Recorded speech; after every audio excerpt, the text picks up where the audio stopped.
Chapter 919, Provocation. Meng Hao trembled, his face pale white.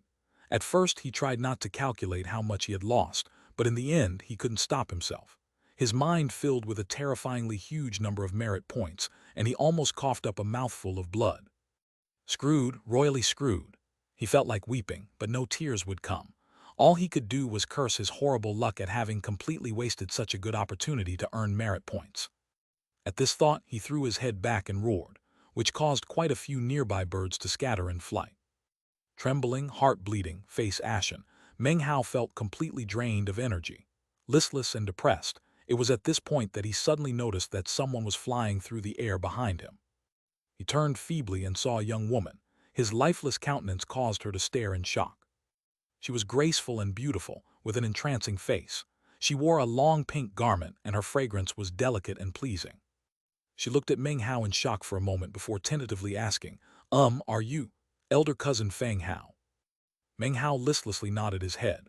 He was still inwardly tied up in knots over the huge sum of merit points he had lost. In his mind, even the sky had turned completely black. The young woman's face grew serious as she looked at Meng Hao. She thought to herself that this person was willing to drive himself crazy before giving up, all for the sake of skill with plants and vegetation. She could see a level of unswerving determination in Meng Hao that she did not possess. "Elder cousin Feng Hao, I saw you in the medicine pavilion just now, and I Wanner couldn't help but admire you." She clasped hands and bowed, then held out a tome toward Meng Hao. "This is a tome that His Excellency Pill Elder wanted me to give you." Meng Hao was still in a daze. Face blank, he muttered, "I just had an unimaginable amount of merit points placed in front of me, but I didn't cherish them as I should have. What a waste." The young woman gaped for a moment, unsure about the meaning of what she had just heard. "Elder cousin, what did you just say?" Meng Hao shook his head and dejectedly accepted the tome. Then he turned and, looking incredibly depressed, headed off into the distance. The young woman watched him make his way off and couldn't help but feel even more admiration for him. Is definitely worthy of being the eldest grandson of the direct bloodline. Elder cousin Feng Hao is crazy about the Tao of alchemy. He created more than 70,000 medicinal plants on the 7th level of the medicine pavilion, but he still feels disappointed. It's almost like he's lost his faith and ideals. A person like that is really rare. No wonder His Excellency Pill Elder wanted me to give him that tome. "Wanner," she said to herself encouragingly, "you have to work hard and study more like elder cousin." She looked at Meng Hao leaving and was filled with reverence. Meng Hao had no idea how much encouragement his expression had given to that fragile young woman. He continued along his way toward the ancestral mansion, drowsy and out of sorts. As soon as he entered the ancestral mansion, his mood worsened.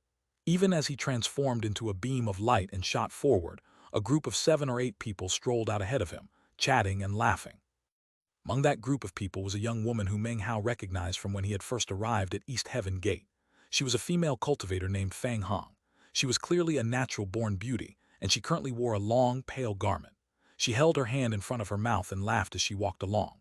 Among those walking with her, 3 had cultivation bases at the peak of Tao seeking, similar to false immortals. There were a few others who were in the spirit-severing realm. All of them were people Meng Hao had seen following Fang way back in the temple. Behind them trailed an old man with salt and pepper hair and an apathetic expression. He held his hands in front of him, tucked into the opposite sleeves, and followed the group with a slight bow, almost as if he were a servant. He was not a member of the Fang clan, but had a different surname, and had taken shelter with the Fang clan in exchange for acting as a Tao protector to members of the younger generation. The young cultivators around Fang Hong chatted and laughed. "Honger, I heard that when you went out for training this time, you ended up taking Reverend Shui Yun as your master. Senior Shui Yun might be just a rogue cultivator, but his cultivation base is incredible. Congratulations. Oh, and now that you're back, don't be in a hurry to leave again. It won't be long now before the centennial rising of the East Ascension Sun. Prince Wei will be in charge of the East Ascension Pavilion, and he's already invited chosen from quite a few other sects to come enjoy the spectacle. When the time comes, you can meet all of them." "Yeah, that's right. Princess Hong, of all the chosen in the Fang clan, there are few whose cultivation bases exceed yours. You'll definitely be a blazing sun in the East Ascension Pavilion." In response to what everyone was saying, the young woman smiled slightly and shook her head, although her expression revealed traces of pride. Prince Wei and Prince Han both have cultivation bases higher than me, she said. And as for you, Prince Tao and Prince Hai, with your cultivation bases, as long as you make the proper preparations, you should be able to use an immortality illumination vine at almost any time. Not necessarily, said one of her companions. The clan has immortality illumination vines, but they're rare. There are only a few available in this generation. Unless you're one of the top 3 in the current generation, then the only way to get one is to pay a ton of merit points. It's really difficult. That's not the case with you, though, Honger. With the help of Reverend Xu Yun, you have a much better chance than all of us. Sighs could be heard. It was at this exact moment that Meng Hao flew overhead in a beam of light. The people down below looked up, and the 3 youths with cultivation bases similar to false immortals all frowned. Even the young woman Fang Hong was frowning. In the Fang clan ancestral mansion, there were only 2 people who were qualified to fly. One was Fang Wei and the other was none other than Meng Hao. Sir Chen, I don't like people flying over my head, said Fang Hong, her voice calm. In response, the old man who had been following the group looked up, and his previously calm eyes began to glow brightly. He looked up at Meng Hao flying through the air. Get down here, he bellowed. He didn't attack, he just spoke. His words didn't echo out very far. They were directed solely at Meng Hao and appeared to contain natural law that required his orders to be followed. They transformed into something like explosive, muffled thunder that only Meng Hao could hear. Boom! Meng Hao suddenly screeched to a halt in midair as an enormous force built up around him. It was as if the air around him had been restricted, and he was suddenly forced downward. Something like a huge hand pushed down, forcing him out of the sky. His body trembled, and he felt incredible pressure like that of the peak of the immortal stage, that of a stage 7 immortal. Huh, thought the old man, frowning. Seeing that he hadn't instantly suppressed Meng Hao, he gave a cold snort and caused his cultivation base to explode out with power. Massive pressure swelled out, and Meng Hao lost control of his body completely and fell out of the sky. It wasn't until he landed on the ground that the pressure faded away. The old man's face was calm as he lowered his head, almost as if nothing had happened. Fang Hong and her followers all looked over at Meng Hao. Immediately, Fang Hong's followers spoke up. So you're Fang Hao, the one who caused all the ruckus in the Tao of Alchemy Division. Don't forget, it doesn't matter if the Grand Elder gave you the qualifications to fly in the ancestral mansion. If you don't have enough power, don't randomly fly over people's heads. You may go now. These people didn't know much about Meng Hao. After all, the first thing he had done after returning to the clan was spend most of his time in the Tao of Alchemy Division. All they knew was that his bloodline gate beam was 30,000 meters. This made them feel a bit self-conscious. When it came to the Tao of Alchemy, however, they viewed it as a lesser type of Tao that wasn't worthy to share the stage with cultivation. Having spoken their words, they resumed chatting and laughing, completely ignoring Meng Hao as they brushed past him. Meng Hao had already been in an abominable mood. He had just been flying along, minding his own business, when suddenly he was forced down to the ground. Considering his personality, how could he possibly accept such a thing? His eyes grew cold, and a smile slowly spread out across his face. It was a smile, but it was a very cold smile. So, he said indifferently, you people see me but don't offer formal greetings. It seems you've forgotten all about the clan rules. The 8 people frowned and stopped in place, slowly turning back to look at Meng Hao. Sir Chen, said Fang Hong, get him out of here, why don't you? Sir Chen's expression was as calm as ever as he nodded, then stepped toward Meng Hao. He pushed out with his right hand, causing an incredible force explode out toward Meng Hao. His goal was to physically push Meng Hao completely away. As he advanced, the force rumbled out ahead of him. Meng Hao flicked his sleeve, causing a black beam of light to fly out, which transformed into the crocodile. It swished its tail, causing an incredible energy to surge out. The old man's face flickered as the tail slammed into him, causing a huge boom to fill the air. You, a foreign servant, dare to raise your hand against me, Meng Hao said coolly. Then he stepped toward the group of 8. The 8 young cultivators' faces fell as they first saw the old man fighting the crocodile, and then saw Meng Hao walking toward them. And then you people, I can't believe you see me but refuse to offer greetings. He advanced toward them, his energy surging and a cold gleam flickering in his eyes. The 3 young men with cultivation, bases equivalent to false immortals, immediately stepped forward. Why the hell do you think we would offer greetings to you? Said one of them. Why the hell do I think you would offer greetings to me? Because I'm the eldest grandson of the direct bloodline. It doesn't matter which bloodline you people are from or which branch. All members of this generation call me cousin. Even as Meng Hao's voice echoed out, he slapped out with his right hand. The three young men snorted and were just about to attempt to fight back, when all of a sudden, their faces fell. They were completely incapable of doing anything. Meng Hao's shocking wave of power completely destroyed all of their divine abilities and magical techniques. Booms rang out as Meng Hao's hand slapped into all three of their faces in succession. Blood sprayed from their mouths as they were sent tumbling backward. In that same moment, Meng Hao stepped forward, and his leg blurred into a whirlwind as he kicked the three young men over and over again. Booms mixed with blood-curdling screams as they were sent hurtling backward, where they slammed into the ground. Cracking sounds could be heard, as more than half of their bones were broken. "What do you think you're doing?" said one of them, his face falling. "We're inside the clan, you."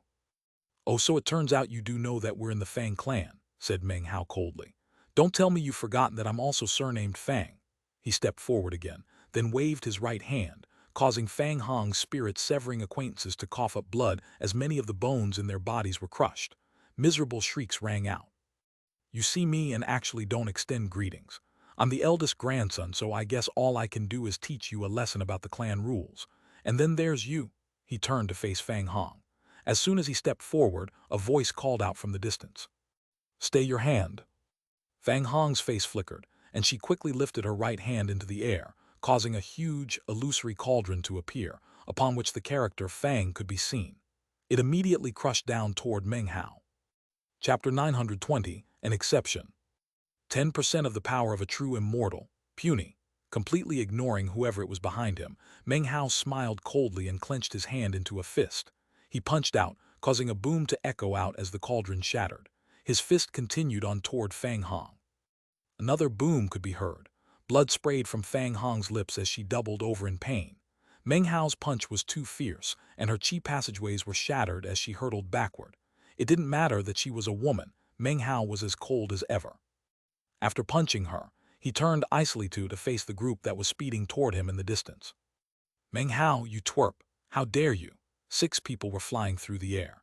3 of them were white-haired old men with cultivation bases in the immortal realm. The one in the middle was clearly more powerful than the others and was at the peak of the immortal realm. That was the one who had spoken just now. Behind the 3 old men were 2 masked cultivators, one whose cultivation base was hidden, making it impossible to see how deep it was. However, he emanated a desolate, murderous aura that was especially strong, as if his only job in the Fang clan was to kill people. The last of the group was none other than Fang Yuni. He was the one who had yelled out to Meng Hao to stay his hand. As for the old man who had just spoken, he appeared next to Fang Hong even as his words echoed out. He immediately picked her up in his arms and gave her some medicinal pills. Fang Hong's face was pale and she was quivering. Blood oozed out of her mouth, and it was with difficulty that she swallowed the medicinal pills. "Grandpa," she said with a bitter smile, my chi passageways." The old man had already noticed that Fang Hong's chi passageways had been shattered, and he responded, "Don't worry. Grandpa will fix this for you." With that, he turned to glare at Meng Hao, his eyes flickering with killing intent. "What gall you have? How dare you slaughter people within the clan? There's no need to send you to the clan dungeon. I'll execute you here and now." With that, the other 2 old men who had accompanied him began to close in on Meng Hao. "That crocodile too, kill it." The 2 masked cultivators immediately headed toward the crocodile. Sir Chen instantly fell back to Fang Hong's side, his face anxious. A cold smile appeared on Fang Yuni's face, and inwardly he was going wild with joy at finally being able to catch Meng Hao off guard.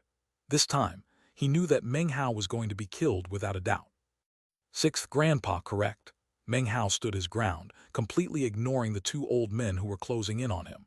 "Let me ask you, did you see me slaughter anyone?" He slapped his bag of holding to produce his identity medallion. "I'm the eldest grandson of the direct bloodline. My dad is Fang Ziyu Feng, and the grand elder is my 3rd grandpa. If you people dare to kill me, you'll be violating clan rules. Anyone who violates clan rules will be put to death." As his voice echoed out, the 2 old men who were moving toward him suddenly stopped in place, their faces flickering as they hesitated. "I was flying happily through the air," Meng Hao continued calmly, "when these clan members asked this foreign servant to suppress me, and after seeing who I was, they refused to greet me respectfully. Apparently they aren't familiar with the clan rules, so I set about to teach them a lesson. Sixth Grandpa, have you suddenly developed a vision problem? He stood there, his expression stony. Kill him? Cried Fang Hong's grandfather a second time, with a cold snort. Hearing his words, the two old men clenched their jaws and continued on toward Meng Hao. Meng Hao's face flickered and he fell back. Even before the two old men could get close to him, he slapped his own chest with his palm, coughing up a huge mouthful of blood, and then letting out a miserable shriek. At the same time, he ripped open his bag of holding, causing the jade box that contained the nirvana fruits to fly out. Next, he yelled out at the top of his lungs, "You want to steal my nirvana fruits? Grand Elder, Third Grandpa, someone's trying to steal my nirvana fruits." Using all the power his cultivation base could muster, he sent his voice echoing out in all directions. When the Grand Elder gave Meng Hao the nirvana fruits, he had sworn an oath that anyone in the clan who dared to steal them from Meng Hao would be exterminated. As Meng Hao's voice spread throughout the clan, many people heard it. The two old men who had been closing in on Meng Hao to kill him suddenly stopped in place, and their faces fell. Even Fang Hong's grandfather's face fell, and he gritted his teeth. "I get it," continued Meng Hao, backing up, and at the same time crying out loudly.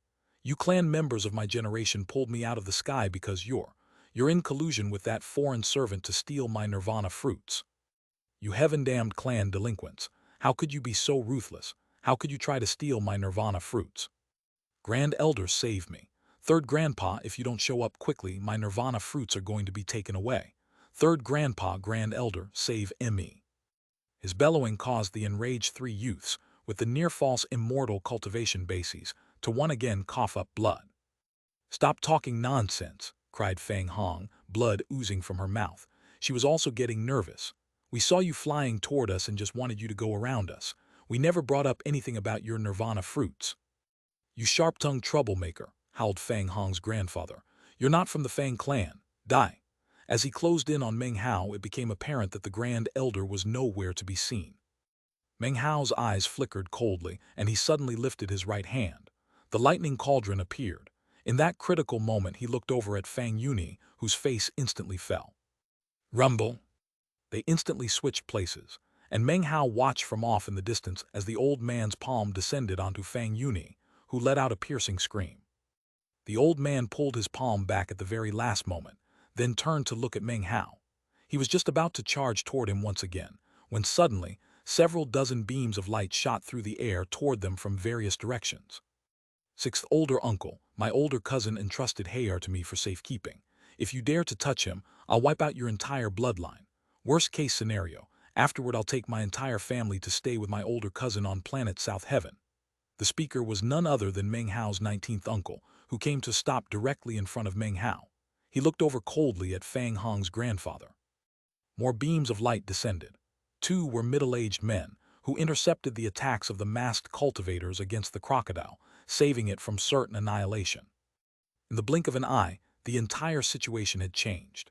Meng Hao was surrounded by more than a dozen cultivators. However, the man who 19th uncle had called 6th older uncle was also joined by quite a few newcomers.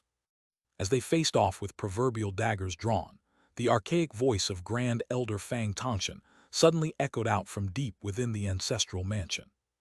"That's enough. Fang Hong, Fang Tao, Fang Hai, and the rest of your companions, you disrespected the rules of seniority. You will be punished in the fire smelting pit for 10 days. Fang Hao, although clan members treated you disrespectfully, there was no need to attack so viciously. You will also be punished in the fire smelting pit for 10 days. The sentence will be carried out immediately." As soon as the Grand Elder's voice rang out, Fang Hong and the others' faces went pale. The fire smelting pit was also called Hell, and to spend 10 days there would be like being skinned alive. The clan members in the area, both those of Meng Hao's bloodline and 6th older uncles, didn't dare to say another word. 6th Patriarch's eyes flickered and he held his tongue. However, Meng Hao opened his mouth immediately. "Third Grandpa, Grand Elder, my spirit elixir is almost finished. I'm almost ready to absorb the nirvana fruits, so I really don't have time to go to the fire smelting pit. Look, if you make an exception, I'll make up the punishment later. What do you think?" Meng Hao's words were met with utter silence. No one would ever dare to contradict the Grand Elder's orders. Fang Hong and the others looked on with wide eyes. In their opinion, Meng Hao was really far too brazen. Even the other elders in the area were gaping at him. Fang Yuni was elated and inwardly started laughing uproariously. In his hatred for Meng Hao, he rejoiced at Meng Hao's words to the Grand Elder and couldn't wait for Meng Hao to experience even more misery. "Be quiet," hissed 19th Uncle. All of the other clan members surrounding Meng Hao also felt that his words were far too crude and rash. "What?" said the Grand Elder. He had never imagined that Meng Hao would dare to speak up, and when his voice echoed out, it seemed to send a chill through the entire area. However, after the space of a few breaths went by, he spoke further, and the words he uttered caused everyone to gasp. "Very well, absorbing the nirvana fruits is a very important matter. As soon as you finish, go to the fire smelting pit." "Many thanks, third grandpa," said Meng Hao, looking very grateful. Everyone else looked on with shock and other strange expressions. In their memory, the Grand Elder had always been unswervingly just, which was how he had earned the clan's respect over the years. But now, he was clearly being partial toward Meng Hao. The Grand Elder actually just. He called the Grand Elder by the address Third Grandpa. Now that I think about it, the Grand Elder used to be part of the direct bloodline. All of a sudden, thoughtful expressions could be seen on the onlookers' faces. The sixth patriarch's face flickered, and he gritted his teeth. Finally, he let out a cold snort. His face extremely grim, he flicked his sleeve and carried Fang Hong away. As Fang Hong was taken away, she looked back at Meng Hao, and she couldn't help but muse about how terrifying he was. The Grand Elder actually showed partiality toward him. The youths with the near-false immortal cultivation bases were trembling as they clasped hands and bowed toward Meng Hao. "Cousin," Meng Hao grunted in response, then looked over at Fang Yuni, who was gingerly attempting to sneak away, and gave an obviously fake smile. Fang Yuni's scalp went numb, and the images of what had happened on planet South Heaven flitted through his mind. Gritting his teeth, he bowed his head. "Cousin." Meng Hao smiled, then turned to clasp hands and express his gratitude to 19th Uncle and the other members of his bloodline. All of them looked at him encouragingly as he transformed into a beam of light and shot away. When the Grand Elder looks at Meng Hao, he must be thinking of Meng Hao's own grandfather. The two of them were brothers and were very close. Yeah, that's right. The Grand Elder is always unswervingly just. In the past several hundred years, he's never shown partiality toward anyone. He hasn't made a single exception. Hayar is really a blazing son of the Fang clan. The fact that the Grand Elder is willing to make an exception for him illustrates that point. Even as they discussed the matter, Meng Hao disappeared off into the distance. Eventually, he reached his immortal's cave. As soon as he set foot inside, his eyes turned cold, and a grim expression covered his face. "Grand Elder, Third Grandpa, why do you want so badly for me to die?" Chapter 921, Objectives. Meng Hao took a deep breath as he sat there cross-legged in his residence. Although he was physically in the Fang clan right now, he didn't have much of a sense of belonging. "This isn't my home," he murmured softly. "My dad and mom aren't here. Since they're on planet South Heaven is my home." At the moment, he was completely exhausted. After spending half a year in the medicine pavilion and then experiencing the encounter moments ago, he was worn out mentally and in pain physically. Then he thought again about all of the merit points he had basically lost while he was in the medicine pavilion. It was like a knife stabbing through his heart. "Oh, the pain," he thought, clenching his jaw. "Thankfully, I didn't go all the way through. Next time I'm definitely going to arrange things ahead of time. No merit points, no watching me." Having made this decision, he let out a long sigh and then closed his eyes and rotated his cultivation base to begin his recuperation. 10 days later, he opened his eyes and they shone with an energetic gleam. He took a deep breath. During the past half-year, he had expended a lot of mental energy. Now that he was fully recovered, his eyes glittered. He produced the tome that had been given to him from his bag of holding. "So Pill Elder gave this to me." After a moment of thought, he began to flip through the pages. The more he saw, the more brightly his eyes glowed. This was the true classic of plants and vegetation, and it was incredibly detailed. There were even medicinal plants recorded therein that he hadn't seen in the medicine pavilion. As he skimmed its contents, Meng Hao suddenly realized that his divine sense had experienced growth after his experience in the medicine pavilion. He sent it out into the courtyard, where he saw Fang's eye sitting there abjectly. The parrot and meat jelly were not sitting on his shoulder as usual. They were nowhere to be seen. Meng Hao gaped for a moment. He remembered seeing Fang Zai in the group of 500,000 spectators outside of the medicine pavilion, but he couldn't remember if the parrot and meat jelly had been there. He pushed open the door of his residence, and the sound caused Fang Zai to look up. His eyes were a bit blank, and when he saw Meng Hao, he sighed and rose to his feet. Hanging his head, he bitterly said, "Cause, you need to punish me. It was all my fault. Lord Fifth and Lord Third, I. Apparently, he couldn't finish his thought. "What's wrong?" asked Meng Hao in amazement. "I don't know what happened with Lord Fifth. After you came out of the medicine pavilion, I was going to take him and Lord Third back here. However, something happened to Lord Fifth. All of a sudden, he headed toward Tier 7 alchemist Fang Shuyan, that old woman. Lord Fifth and her peacock started fighting. There was nothing I could do to stop it. Lord Fifth went crazy. Lord Third couldn't say anything to stop what was happening either, so he eventually just joined Lord Fifth. Fang Zai seemed to be completely out of sorts and wasn't even speaking coherently. As soon as Meng Hao heard Fang Zai's story, he knew exactly what was going on. He remembered that peacock and its luxuriant coat of feathers. "Don't worry about it, the parrot was just having some fun with the peacock," Meng Hao said euphemistically. "Having fun, cause," exclaimed Fang Zai in agitation. He seemed upset. There was definitely nothing fun going on. "You didn't see what happened, it was terrifying. The peacock's rear end virtually exploded. It was horrific." Fang Zai shuddered. When he thought about what he had seen, he felt a sense of terror. Then he thought about how much time he'd spent with Lord Fifth and how the parrot was constantly glancing behind him and all the hair on his body stood on end. "Cause, that bird, you need to find a place to set it free. It's simply appalling." Fang Zai's breath came in ragged pants. "You're still young, so you don't understand," Meng Hao said, sounding very sure of himself. "As far as the birds are concerned, it was just having fun." "Cause, there's something else I didn't mention," Fang Zai continued, unable to hold back. "Once when I went out with Lord Fifth and Lord Third, we encountered a fierce bear and Lord Fifth had some fun."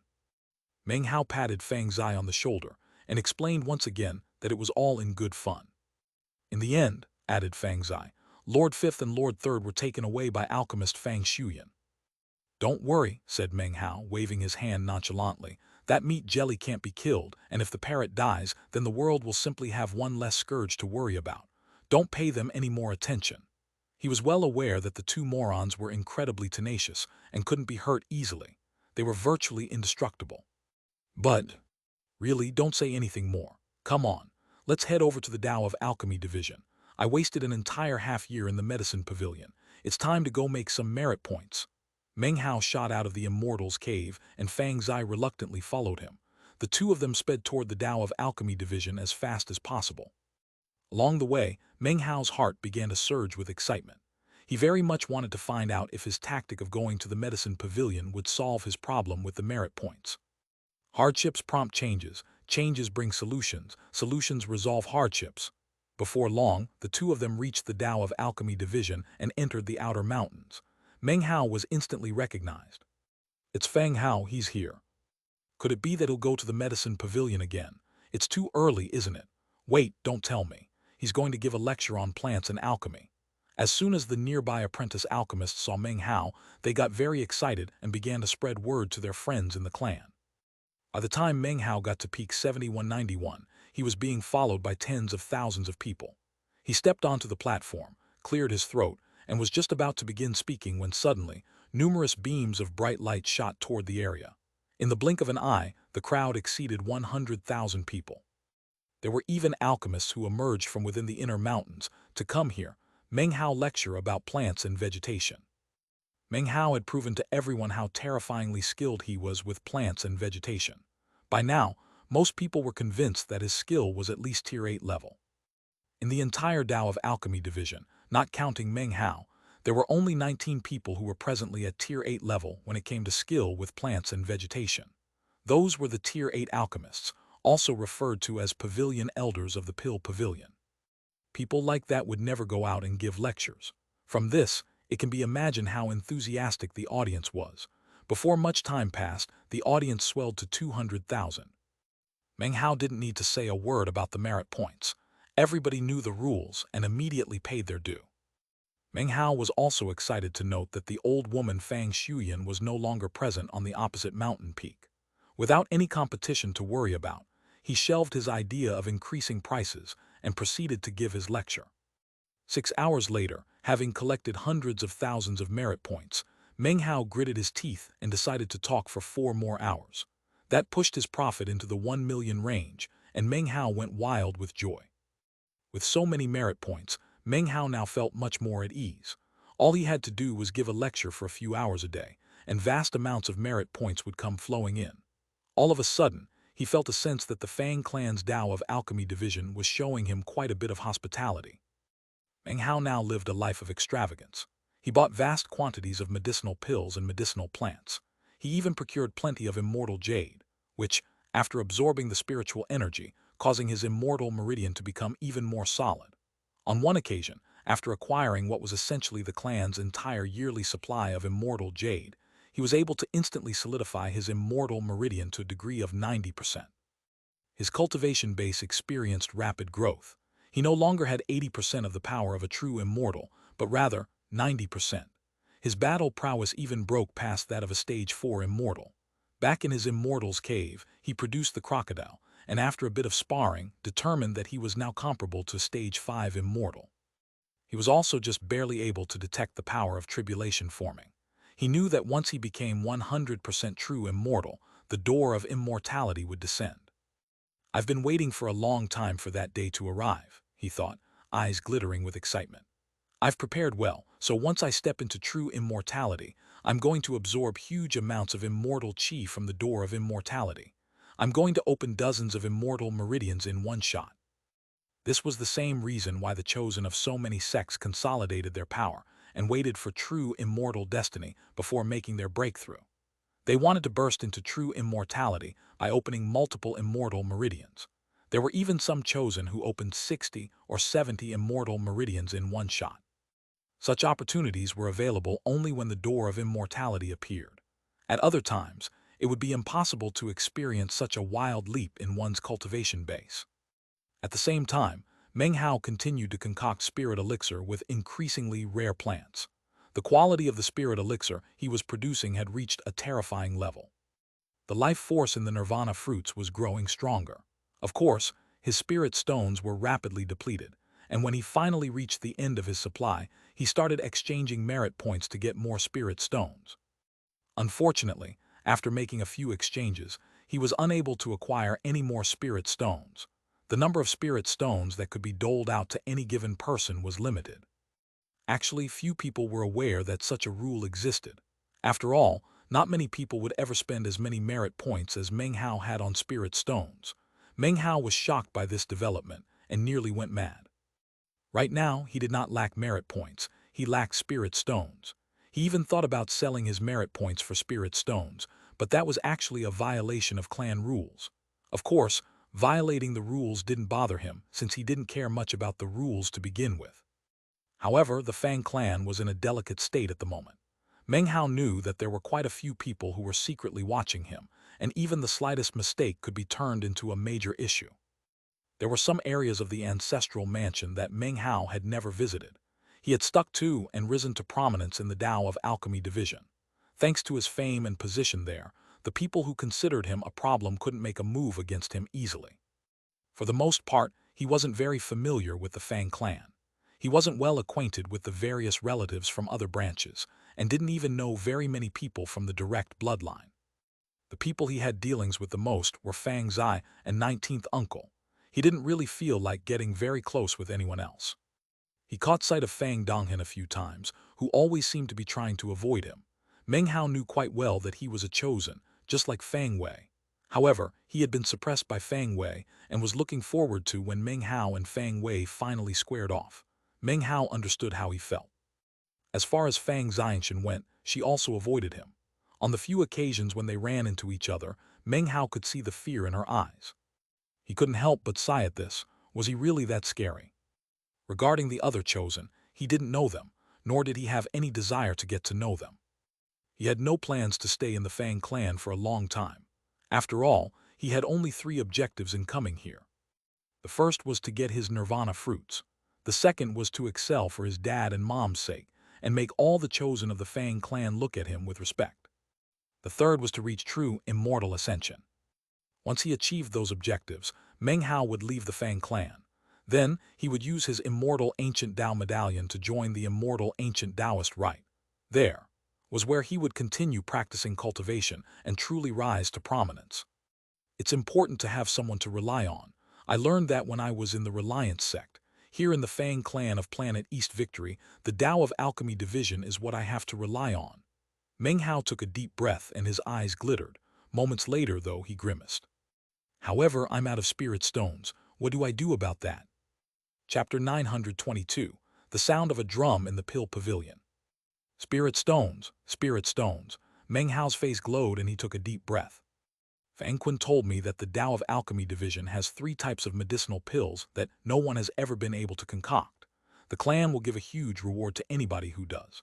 Since I don't have any spirit stones, I might as well go see if I can concoct one of them and get that reward.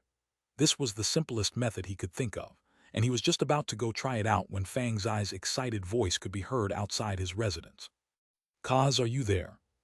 Before Meng Hao could even respond, Fang Zai pushed the front door open and rushed in, looking very excited, even entranced. As he ran over, Meng Hao noticed that sky outside looked somewhat different than usual. Meng Hao's eyes narrowed in concentration. It was currently midday, but the sky outside almost appeared to be aflame. The entire sky was crimson red, yet no sun was visible. It was just barely possible to see that the natural law of a great Tao hung up in the sky.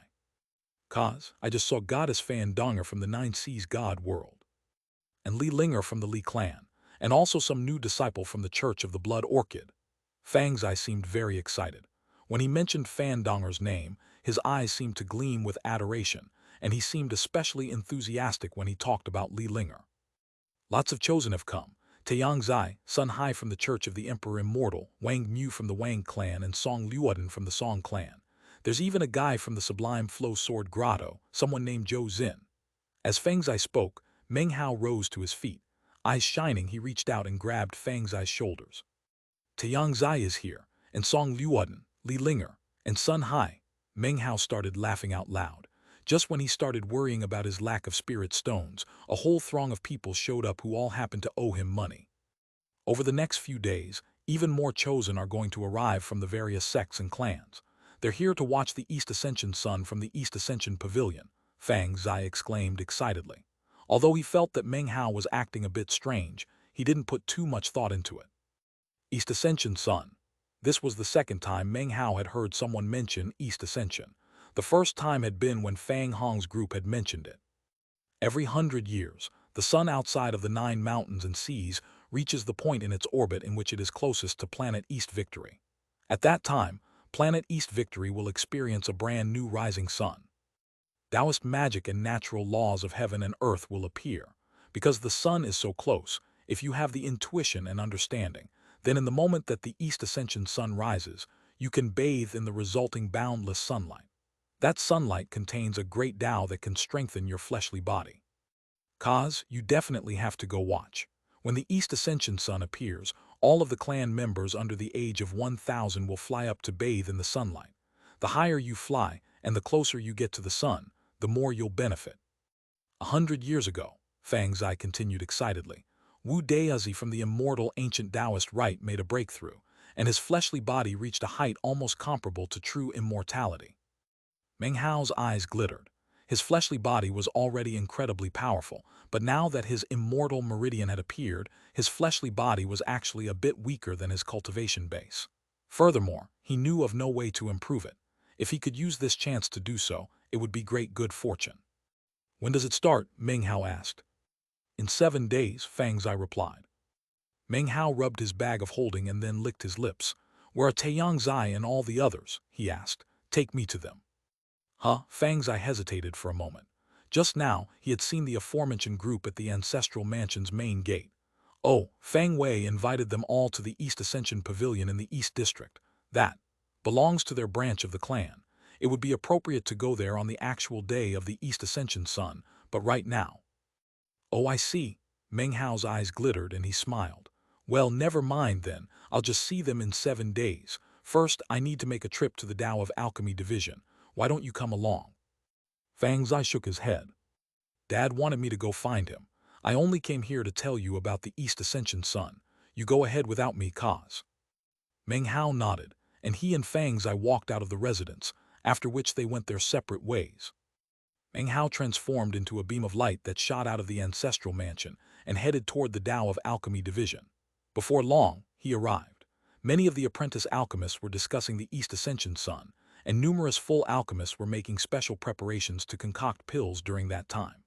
Condensing the power of the sun into fire-type medicinal pills would significantly increase their medicinal strength. Furthermore, the power of the sun could be used to condense sunlight itself to concoct East Ascension pills. Such pills could only be concocted once every 100 years, during the rising of the East Ascension Sun.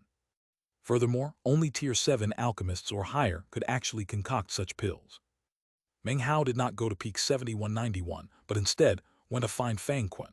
After he explained what he wanted to do, Fang Kun stared back at him in a daze. He had never seen Meng Hao concoct pills. In fact, he wasn't the only one. No one in the entire Tao of Alchemy division had ever seen Meng Hao concoct pills. Because of that, many people speculated that Meng Hao only understood plants and vegetation, not pill concocting. Others believed that Meng Hao would definitely have an understanding of the Tao of Alchemy, and only wondered what realm his pill concocting was in.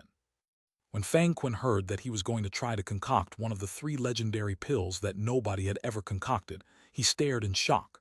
A moment later, though, he started to get excited. Nodding his head, he began to show Meng Hao the way. The two of them sped through the Tao of Alchemy division, straight into the inner mountains. Many apprentice alchemists saw them, and their eyes began to shine. Fang Hao's going into the inner mountains.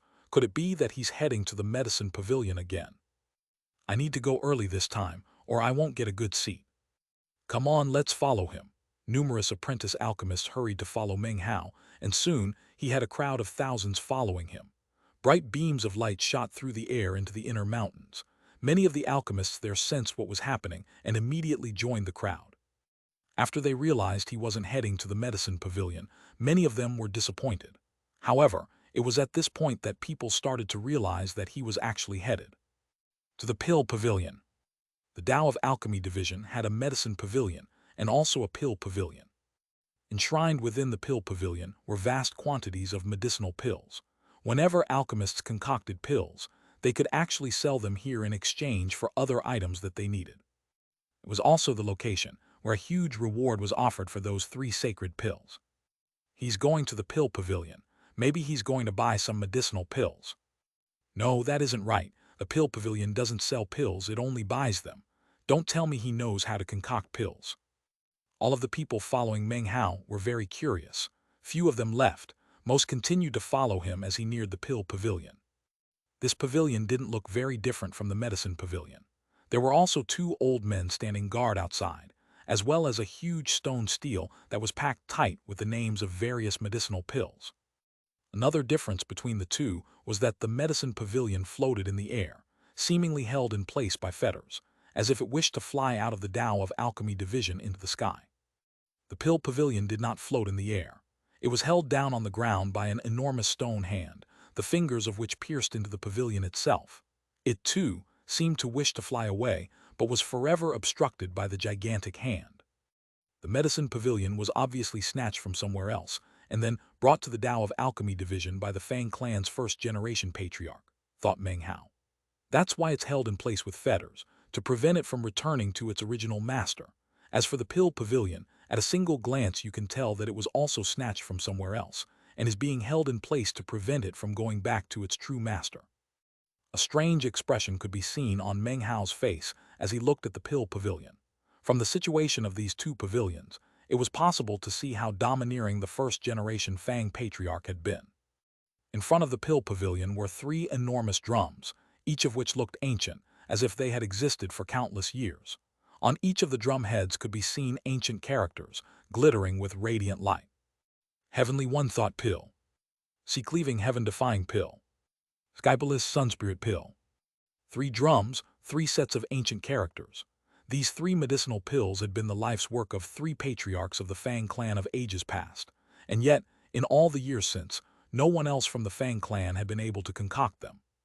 It was even publicly acknowledged that not even this generation's most powerful alchemist, Fang Danyun, could concoct it.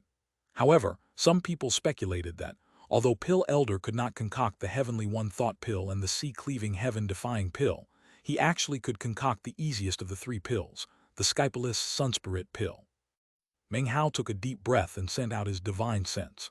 As soon as it touched the three drums, an archaic voice echoed inside of his head. Skypalist Sunspirit Pill.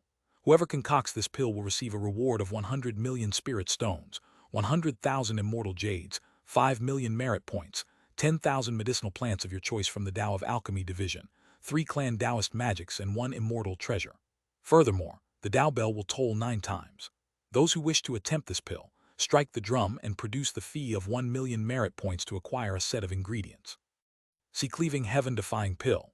Whoever concocts this pill will receive a reward of 1 billion spirit stones, 1 million immortal jades, 20 million merit points, 100,000 medicinal plants of your choice from the Tao of Alchemy Division, 6 clan Taoist magics, and 1 ancient treasure. The Tao bell will toll 18 times. The ingredient fee is 10 million merit points. Meng Hao's eyes glittered, and he began to pant. He looked at the drums with wide eyes. Heavenly One Thought Pill. Whoever concocts this pill will be the Lord of the Tao of Alchemy Division. The prerequisite to attempt this pill is to concoct the previous 2 pills.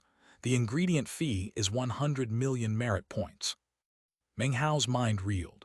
He knew that, considering the rewards that were available and the fact that tens of thousands of years had passed without anyone concocting the pills, the Heavenly One Thought Pill was incredibly difficult to concoct. I don't really need to concoct the Heavenly One Thought Pill, he mused. If I can simply concoct the Skypalist Sunspirit Pill and get that 100 million spirit stone reward, that will be enough. Licking his lips, he kept the thought of the reward in his mind as if he had just imprinted it onto his soul. His eyes were completely bloodshot. For the spirit stones, and for that immortal treasure, he flew forward. I'm going to go all out. Transforming into a beam of light, he shot toward the pill pavilion as the surrounding audience of several thousand looked on. He didn't enter the pavilion, but instead headed toward the 3 drums. The eyes of the audience went wide. In the blink of an eye, he was directly in front of the drums. He then extended his right hand toward the Skypalist Sunspirit Pill drum and struck it with his palm. Dong! The drum reverberated with a deep thrum that echoed out through the entire Tao of Alchemy Division. Ripples spread out in all directions, and all alchemists and apprentice alchemists heard the sound. That's the sound of someone striking a drum at the pill pavilion. Someone's trying to concoct one of the 3 impossible medicinal pills. Even the simplest one requires a fee 1 million merit points. Who could possibly be so rich? Those pills can't be concocted. It's a complete waste of 1 million points. That's an entire 1 million points. The Tao of Alchemy Division was instantly thrown into an uproar. Chapter 923. Meng Hao concocts pills. Many of the apprentice alchemists in the outer mountains were listening to various alchemists giving lectures about plants and vegetation. When the drum echoed out, all of the apprentice alchemists lifted their heads up in shock. When they realized that the sound of the drum came from the pill pavilion, their faces flickered. That's the sound of the drum from the pill pavilion. Someone's trying to concoct one of the 3 legendary medical pills from the Tao of Alchemy Division. The simplest of them all requires a fee of 1 million merit points. Unless you successfully concoct the pill, those merit points are wasted. Who is it, I wonder? The apprentice alchemists in the outer mountains weren't the only ones to have such a reaction. The alchemists in the inner mountains also heard the sound of the drum, and their faces filled with shock. There were some who even subconsciously sneered. Nobody has tried to concoct one of those pills for years. I wonder which alchemist is going to try. 1 million merit points is such a waste. It's a real pity. Although, things like this only happen every so often, so I definitely need to go watch. Many alchemists flew up from the inner mountains. There were even many alchemists who rarely made public appearances, but still flew toward the pill pavilion. After all, this was a spectacle that could only be had at the cost of 1 million merit points. The Tier 7 alchemists in the inner mountains flew into the air with glittering eyes. Even the 19 Tier 8 alchemists heard the sound of the drum, and several of them immediately flew toward the pill pavilion. In the very center of the inner mountains, Pill Elder Fang Danyan sat cross-legged on his mountain peak, looking off toward the pill pavilion, his eyes shining with a light of curiosity. So Fang Hao is finally going to try his hand at pill concocting. It took only moments for tens of thousands of people to gather around the pill pavilion. Beams of light shot toward it continuously as more and more people arrived. When people saw that it was Meng Hao standing outside the pill pavilion, they were shocked. It's Feng Hao. Now it makes sense that someone could afford so many merit points. It turns out to be him. But can he concoct pills? Even if he can, does he really dare to take on those legendary pills, a challenge that countless people have failed over the past tens of thousands of years? He has too many merit points. I think he's just flaunting the 1 million merit points to attract the attention of the whole Tao of Alchemy division, and thus gain more fame. That's all. Meng Hao ignored the crowds that were gathering. As the sound of the drum reverberated out, he held out his identity Jade medallion, and 1 million merit points vanished. Simultaneously, the sound of the drum seemed to enter Meng Hao's body, and suddenly, a pill formula appeared in his mind. The pill formula was extremely mysterious. He could see it clearly, and yet was unable to commit it to memory. It was also impossible to imprint it onto a jade slip. Apparently, it was protected by some unique restrictive spell. Actually, Meng Hao was not unfamiliar with such a situation. He had experienced similar things in the ancient demon immortal sect. They want to protect the pill formula, in order to make sure it doesn't get leaked outside the clan. His eyes flickered as the head of the drum in front of him suddenly rippled like water, and a set of medicinal plants floated out. In total, there were 13 of them.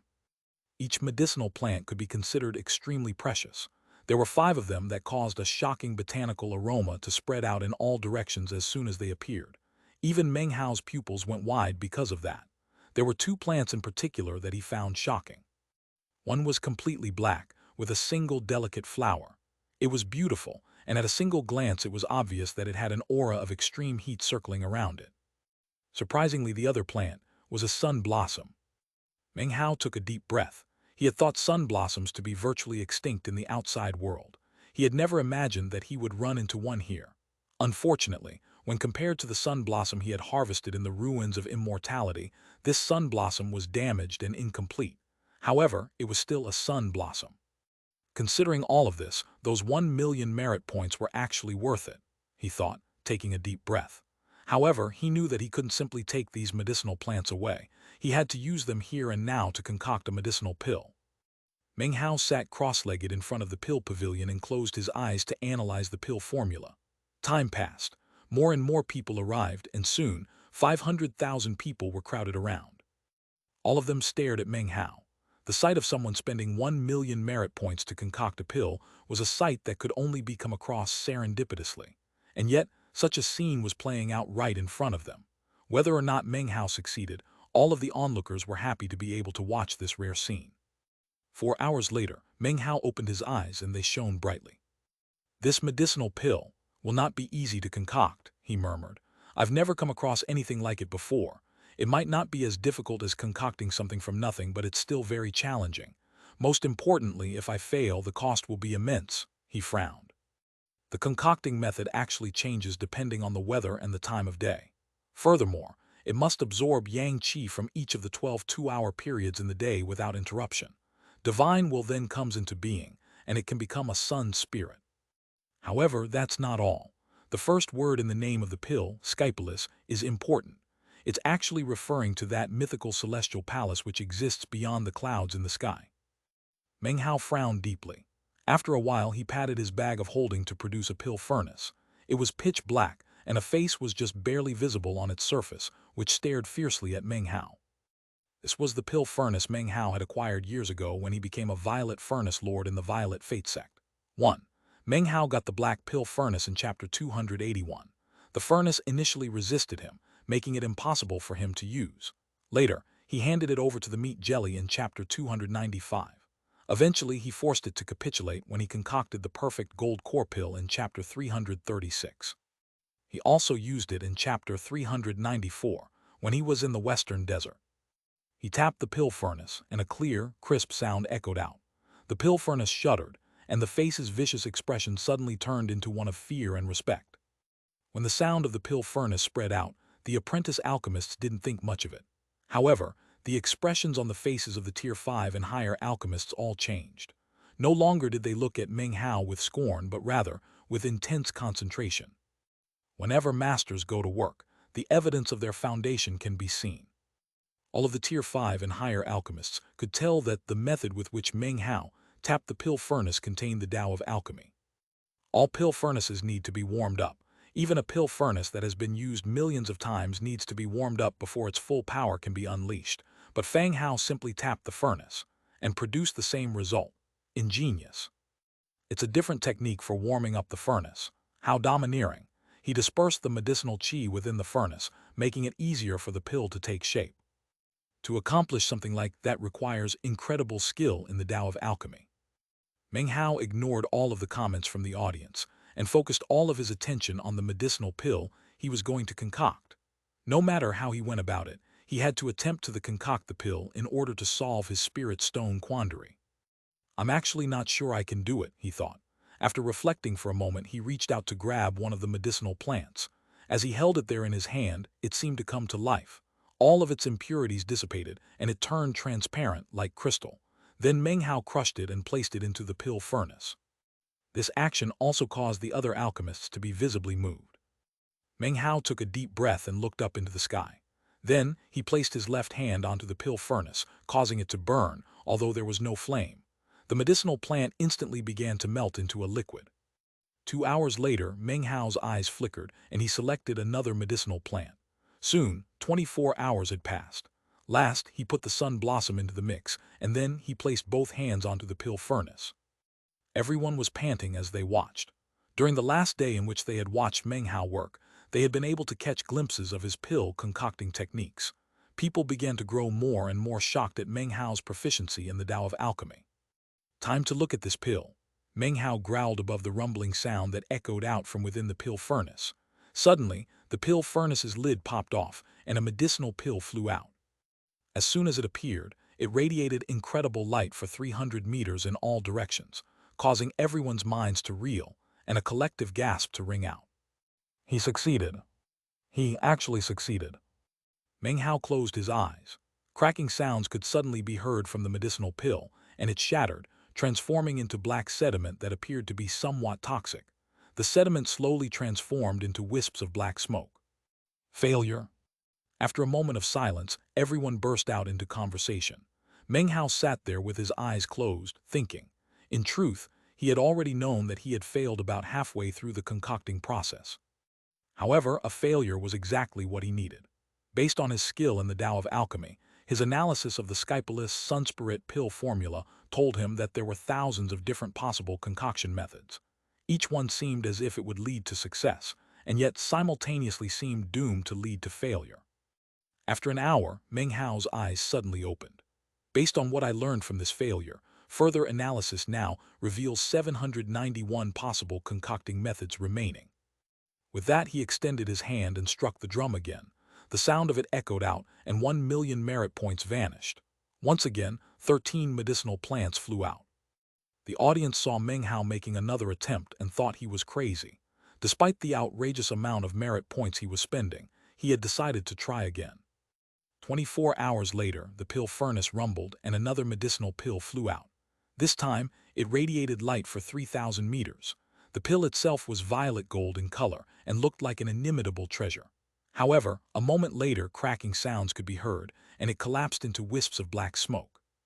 As expected, Meng Hao thought, based on what I learned this time, I've narrowed it down to 216 concocting methods. Without stopping to rest, he hit the drum, paid another 1,000,000 merit points for 13 more medicinal plants, and started a third concocting effort. The audience gaped in shock. When they saw him squandering such a vast amount of wealth, even they felt pain in their hearts. Just how many merit points does he have to squander them so freely?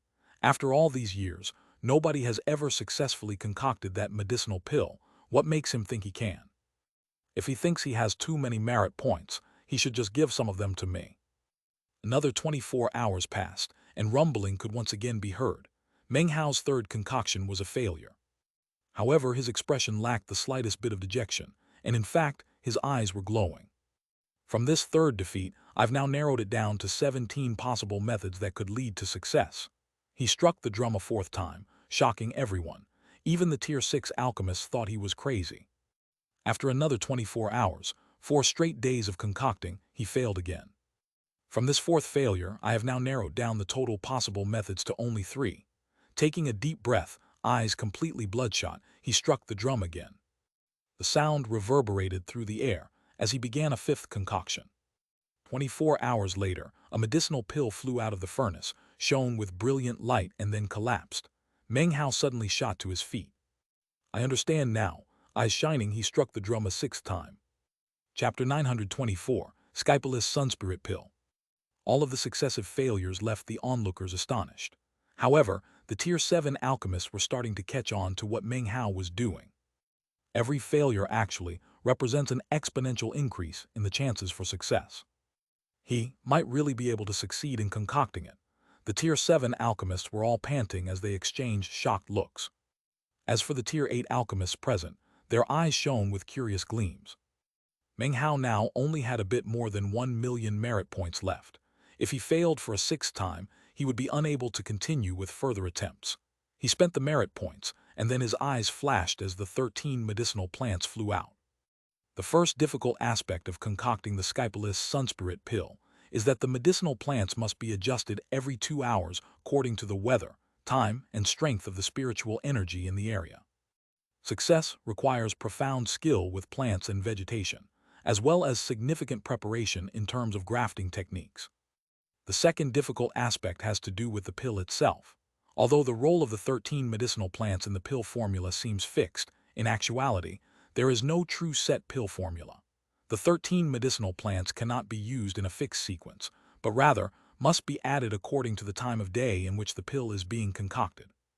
The original pill formula can definitely be used to successfully concoct a Skypalist Sunspirit Pill, but only in a unique place, at a unique time, and under unique conditions of spiritual energy. Under any other circumstances, concocting the pill with the original formula would lead to failure. Meng Hao eyed the 13 medicinal plants and took a deep breath. A third area of difficulty is that this pill actually does not require a pill furnace. It requires 12 2-hour periods to concoct, and yet 13 medicinal plants are provided. One of those medicinal plants acts as the pill furnace. A fourth difficulty is that the concocting must be completed in exactly 12 2-hour periods. Even one breath beyond that amount of time will lead to a high chance of failure. Meng Hao's eyes shone with a bright light. He had concocted many pills, and had even concocted something from nothing.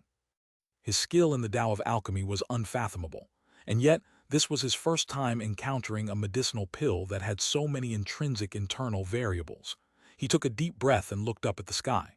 Currently, it was midday. He waited silently. Time passed one breath at a time. Most of the audience looked on, astonished, but the Tier 8 alchemist's eyes were suddenly shining brightly.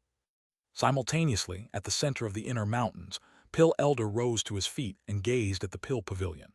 A glimmer of excitement could be seen deep in his eyes.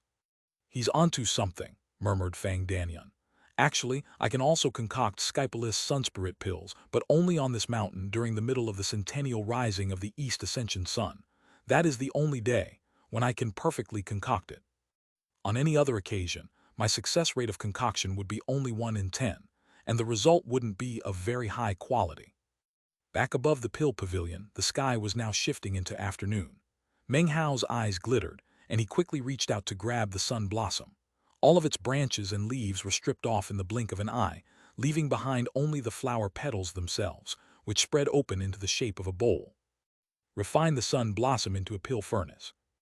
The moment that the sun blossom was successfully transformed into a pill furnace, Meng Hao's eyes flickered with the glow of augury as he mentally analyzed all of the 12 medicinal plants. Then, he reached out to grab one of the medicinal plants, at the same time sending the power of his cultivation base out to transform the shape of the plant. Its medicinal properties were neutralized, and he began to mold it according to the current yang qi and spiritual energy in the area. A moment later, the entire medicinal plant transformed into a drop of shining, golden liquid, which he dropped into the sun blossom. Beads of sweat dotted his forehead by the time he finished with that first drop. He continued to channel heat into the sun blossom and also meditated to clear his mind. Soon, the second of the 2-hour time periods arrived and his eyes snapped open. He looked up at the sky, felt the sunlight and the spiritual energy, and then selected another medicinal plant. Following the same method as before, he transformed it into a liquid, which he dropped into the sun blossom. The third 2-hour period arrived, then the fourth and the fifth. Time passed. The sun set and dusk fell. Two moons rose as Meng Hao refined a black flower. His expression was extremely intent, especially during the final 4 two-hour periods. He was clearly expending an incredible amount of mental energy, as much as he had when challenging the medicine pavilion.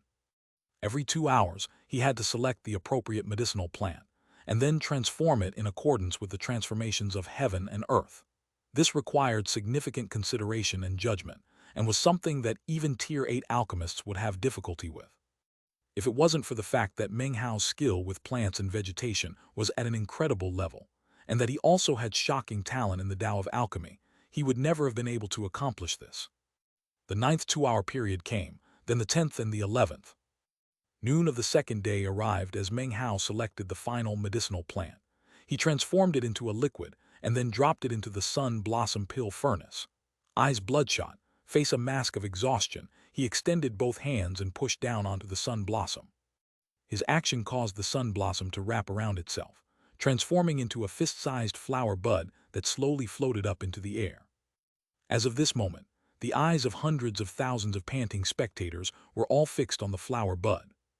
The events of the past 6 days had left everyone shaken, apprentice alchemists and full alchemists alike. Meng Hao's pill concocting was something that exceeded the imaginations of everyone present. Despite having witnessed the matter with their own eyes, it was still something that words could not describe. They weren't even sure exactly what he was doing. The moment had arrived which would reveal whether this concoction was a success or a failure. Meng Hao looked up at the floating sun blossom bud. Suddenly, beam after beam of light began to shoot out from inside. They pierced through the petals, shining out for 100,000 meters in all directions, penetrating heaven and earth. More beams of light continued to shoot out, the pinnacle of resplendence. The flower buds slowly began to open, the petals spreading apart one by one to reveal a blinding light. The light caused the sky to fade and all the land to go quiet. In the blink of an eye, all color everywhere dimmed, despite it being high noon. It was as if these flower petals contained a sun. That sun rose up, and just barely visible within was a figure seated cross-legged. It was almost as if this figure had been born inside the sun, and was a sun spirit. Shameless sun spirit pill. Dongs dongs dong. The ancient Tao bell slowly appeared above the Fang clan ancestral mansion and began to send out its ancient toll. 9 tolls could be heard, which echoed out in all directions. At the same time, writing became visible on the surface of the bell itself. Fang Hao, Shameless sun spirit pill concoction success. The words, along with the sound of the bell, were transmitted into the minds of every clan member on planet East Victory. As of that moment, everyone knew exactly what had just occurred. The entire Tao of Alchemy division was thrown into an uproar. Even people who had not come to watch events unfold at the Pill Pavilion could see the blinding light emanating from that very area, and their faces flickered. Then the toll of the bell could be heard in their minds, and they flew into the air toward the Pill Pavilion. At the same time, every Fang clan member on planet East Victory felt roaring in their minds, regardless of where they were or what they were doing at the moment. Fang Hao again, he actually concocted a Shameless sun spirit pill. Nobody has been able to concoct that medicinal pill for tens of thousands of years. I can't believe he succeeded. From today on, his position within the Fang clan is going to be completely different. All bloodlines were astonished, and countless clan members felt their minds reeling. By now, the name Fang Hao was committed to all of their memories. It could be said that during the past year, Fang Hao had repeatedly astonished the Fang clan. In all of the Fang clan, he was the one who had caused the Tao bell to ring the most. Not even Fang Wei could do something like that. Even more important, he caused his name to appear on the Tao bell itself. To the Fang clan, that was an inestimable honor. His name and the words next to it on the Tao bell would last for an eternity. As long as the Fang clan existed, along with its Tao bell, those words would remain. The direct bloodline was thrown into a state of complete excitement. The more Meng Hao rose to prominence, the greater their hope in the revival of the direct bloodline. Cousin, it's clear that Hayar is a true chosen of the Fang clan, thought 19th uncle, laughing loudly as he looked in the direction of planet South Heaven. Meanwhile, Fang Wei's father and grandfather sat gloomily in the ancestral mansion. Fang Wei's father, Fang Zishan, grabbed a magical jade bottle that rested next to him and crushed it. That damned son of a bitch, I can't believe his Tao of alchemy is at such a high level. He concocted a scalpeless sunspirit pill. By rising to prominence in the Tao of Alchemy division, he has risen to prominence in the clan in general. Nobody will dare to make a move against him now. Fang Ziushin gritted his teeth, and a vicious expression could be seen on his face. Dad, that son of a bitch must die for Wire's sake. We need to open the Fang clan immortal world. His father took a long, deep breath, and his eyes flickered with killing intent. That's not something I can do on my own, he said. After a moment of thought, even stronger killing intent flickered in his eyes. In the main temple of the ancestral mansion, Grand Elder Fang Tongshan stood at the door, gazing off toward the Tao of Alchemy division. On his face could be seen rare look of surprise. Did I do the wrong thing? The Grand Elder suddenly seemed to grow a bit older. No, I didn't, it's all for the clan. In another location within the East District of the ancestral mansion was a lake known as Brightmoon Lake. Long ago, an ancient heavenly dragon passed away in this location, making the immortal chi abundant there. In fact, the location was essentially a one-of-a-kind blessed land on planet East Victory. In the middle of the lake was a beautifully ornamented building. It was very large and was currently occupied by a few dozen people who were talking and laughing. In the middle of them all was Fang Wei, next to whom as Fang Yuni and other Fang clan chosen such as Fang Hong. Fang Donghan and Fang Xianxia were there, as well as Taiyang Zai, Sun Hai, Song Liuoden, Wang Mu and Li Linger, and chosen from other clans. Fan Donger was also in the group, with the female corpse floating there behind her. Her expression was calm, and she did not seem out of sorts like she had back in the ruins of immortality. Quite the opposite, she now wore a sweet, beautiful smile. Fang Wei was also smiling softly. He was versed in the ways of etiquette and was very cultured and refined, causing quite a few of the female cultivators to be in very high spirits. Currently, the group was discussing the three great Taoist societies' recent trial by fire. Of course, the name Fang Mu came up. Many people believed that Fang Mu was either not a member of the Fang clan or was actually Fang Wei himself. Fang Wei did nothing to refute the idea that he was Fang Mu. All he did was shake his head and change the topic.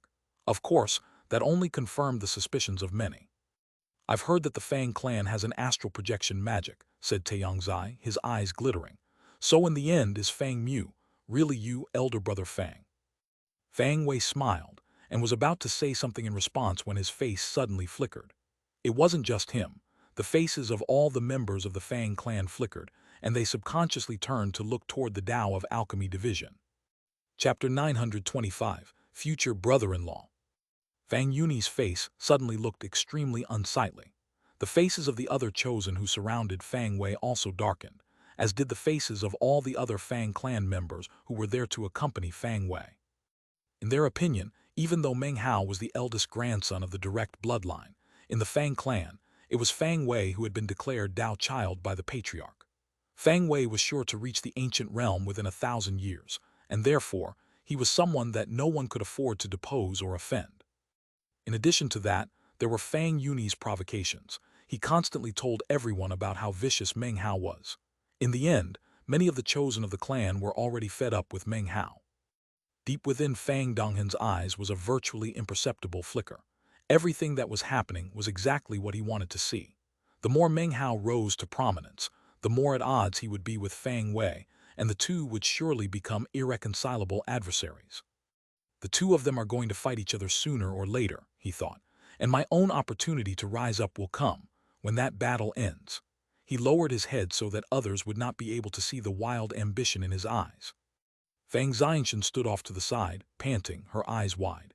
She had seen Meng Hao a few times within the clan and had always scurried away at the sight of him. Now the sound of the bell echoed in her mind.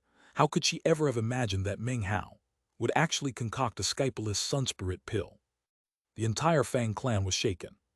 What happened? Asked Song Liuoden with a smile, his eyes flickering. The chosen of the other clans all looked curiously at Fang Wei, even Li Linger and Fan Donger. A touch of scorn could be seen within Li Linger's expression. When the subject of Fang Mu came up earlier, she could only laugh grimly at how Fang Wei had acted. She well knew that Fang Mu was not Fang Wei, but rather the detestable Meng Hao. Fang Wei's expression returned to normal, and he smiled slightly as he turned back to the other chosen. Oh, nothing really, he said. Just a clan member concocting a pill which caused the Tao bell to toll, that's all. Fellow Taoists, once this day passes, the day of the East Ascension Sun will be upon us. I, Fang Wei, would like to congratulate all of you ahead of time on what you will gain. This is a day of jubilee for the Fang clan that happens once every 100 years, and as one of the 4 great clans of the Ninth Mountain and Sea, it is always our pleasure to invite disciples from all the various sects and clans. Let us once again enjoy this East Ascension Sun together. Fang Wei's words made it difficult for anyone to ask further questions. They resumed chatting and laughing, although nobody forgot about what had just happened. Sun Hai's expression was that of extreme haughtiness as he chatted politely with the Fang clan cultivator next to him. The Fang clan members didn't show the slightest bit of disrespect. After all, they had recently heard that Sun Hai had clinched the nomination to become the imperial child of the Church of the Emperor Immortal. Now that you mention it, said Sun Hai, laughing heartily and rubbing his bald head, I actually have a deep connection with the Fang clan. I have a junior sister in the Church of the Emperor Immortal who happens to be a member of the Fang clan. When Sun Hai mentioned this junior sister, his eyes glowed with adoration. He still remembered the first time he had seen the young woman, how he had stared blankly, and how it felt as if his mind were being struck relentlessly by lightning. In that moment, it had seemed as if that young woman from the Fang clan was the only thing that existed in the whole universe. Although her true identity was kept a secret in the Church of the Emperor Immortal, Sun Hai knew that she was a member of the Fang clan. He had sworn an oath that, one day, the two of them would be united as beloved. In the course of pursuing that dream, he had already been violently beaten up on several occasions, all just to be near her. Each time he was beaten up, he got extremely excited, as he took it as an expression of her desire to be on intimate terms with him. Within the East Ascension Pavilion, everyone was talking about the imminent sunset, and then the following rise of the East Ascension Sun. Outside of the pavilion, the shores of Bright Moon Lake were encircled by more than 100,000 people. Most of them were Fang clan members younger than 1,000 years of age, and although they were all extremely excited in their anticipation of the following day's sunrise, they were now all shaken inwardly by the tolling of the Tao bell. Fang Zai was in the crowd, a bit closer to the lakeshore than most of the others. Currently, he was clenching his fists in excitement, but also feeling a bit disappointed that he hadn't gone to watch Meng Hao's performance earlier. In his excitement, he didn't notice that within the East Ascension Pavilion, Fang Yunyi's grim gaze had come to rest on him. I don't dare to provoke Meng Hao again, Fang Yunyi thought, but Fang Zai is always following him around. He's just looking for trouble. With a cold snort, he turned his head to a nearby clan member and whispered a few sentences. The young man hesitated in response, after which Fang Yunyi spoke a few more words. The young man immediately left the pavilion to go make the appropriate arrangements. Meanwhile, back in the Tao of Alchemy division, Meng Hao was looking at the medicinal pill floating in midair. He exhaled deeply as the blinding but gentle light surged out from the medicinal pill. Finally, he made a grasping motion, causing the pill to fly down into his palm, whereupon he examined it closely. The minds of the surrounding cultivators trembled as they stared blankly at Meng Hao and the medicinal pill in his hand. Gasps filled the air. It was clearly a Skypalist Sunspirit pill. The medicinal pill contained unsurpassable yang characteristics, as well as a divine air. To cultivators who cultivated fire magic, it was like a heavenly material or earthly treasure. In fact, it was a medicinal pill that spirit realm cultivators couldn't consume, and even immortal realm cultivators who used it would do so with extreme caution. After absorbing it successfully, one's fire magic would without doubt achieve an incredible breakthrough, as would one's cultivation base. Any fire poisoning that resulted would actually be an incredible divine ability to any cultivator who practiced fire magic. Furthermore, because of the East Ascension Sun on the following day, if this pill was consumed at that time, the internal fire and the external fire would combine, catalyzing the pill's medicinal properties and making it endlessly powerful in terms of body refinement. To any alchemist, this pill was even more precious. By studying it, one could potentially refine and improve one's Tao of Alchemy. When it came to the other 2 rare medicinal pills of the Fang clan, there were none left in the pill pavilion. There were still some Skypalist Sunspirit pills remaining though, less than 10. Rumor had it that those pills had been there for a long time, and could only be acquired by exchanging a significant amount of merit points. Of course, the Medicine Immortal sect could concoct the pill, but to purchase it, they required a vast and dreadful expenditure of spirit stones. Even Tier 7 alchemists wouldn't necessarily be able to buy one. Immediately, the surrounding alchemists began calling out, desirous of purchasing the pill. Alchemist Fang, are you going to sell that pill? How many spirit stones are you selling it for? I want to buy it. As soon as Meng Hao heard spirit stones mentioned, his eyes began to glow. As he hesitated, the previously invisible Tier 8 alchemists in the area suddenly materialized. Immediately, the faces of the full alchemists in the crowd flickered, and they simultaneously clasped hands and bowed. Greetings, Pavilion Elders. Their reaction caused the other members of the audience to gasp and look at the unprepossessing old men who had just appeared. Their minds spun as they realized that, other than Pill Elder, these were the most supreme figures in the Tao of Alchemy Division, the Pavilion Elders. Greetings, Pavilion Elders. Greetings, Pavilion Elders. All of the surrounding hundreds of thousands of cultivators clasped hands and bowed. The rumbling sounds of their voices echoed out like thunder. In response, the 5 Pavilion Elders' faces remained expressionless. One of them, a rather short, hunchbacked old man, smiled and waved his hand, causing him to flicker and then appear in front of Meng Hao. Fang Hao offers greetings, Pavilion Elder, said Meng Hao, clasped hands and bowing. Fang Hao, there's no need to act like this.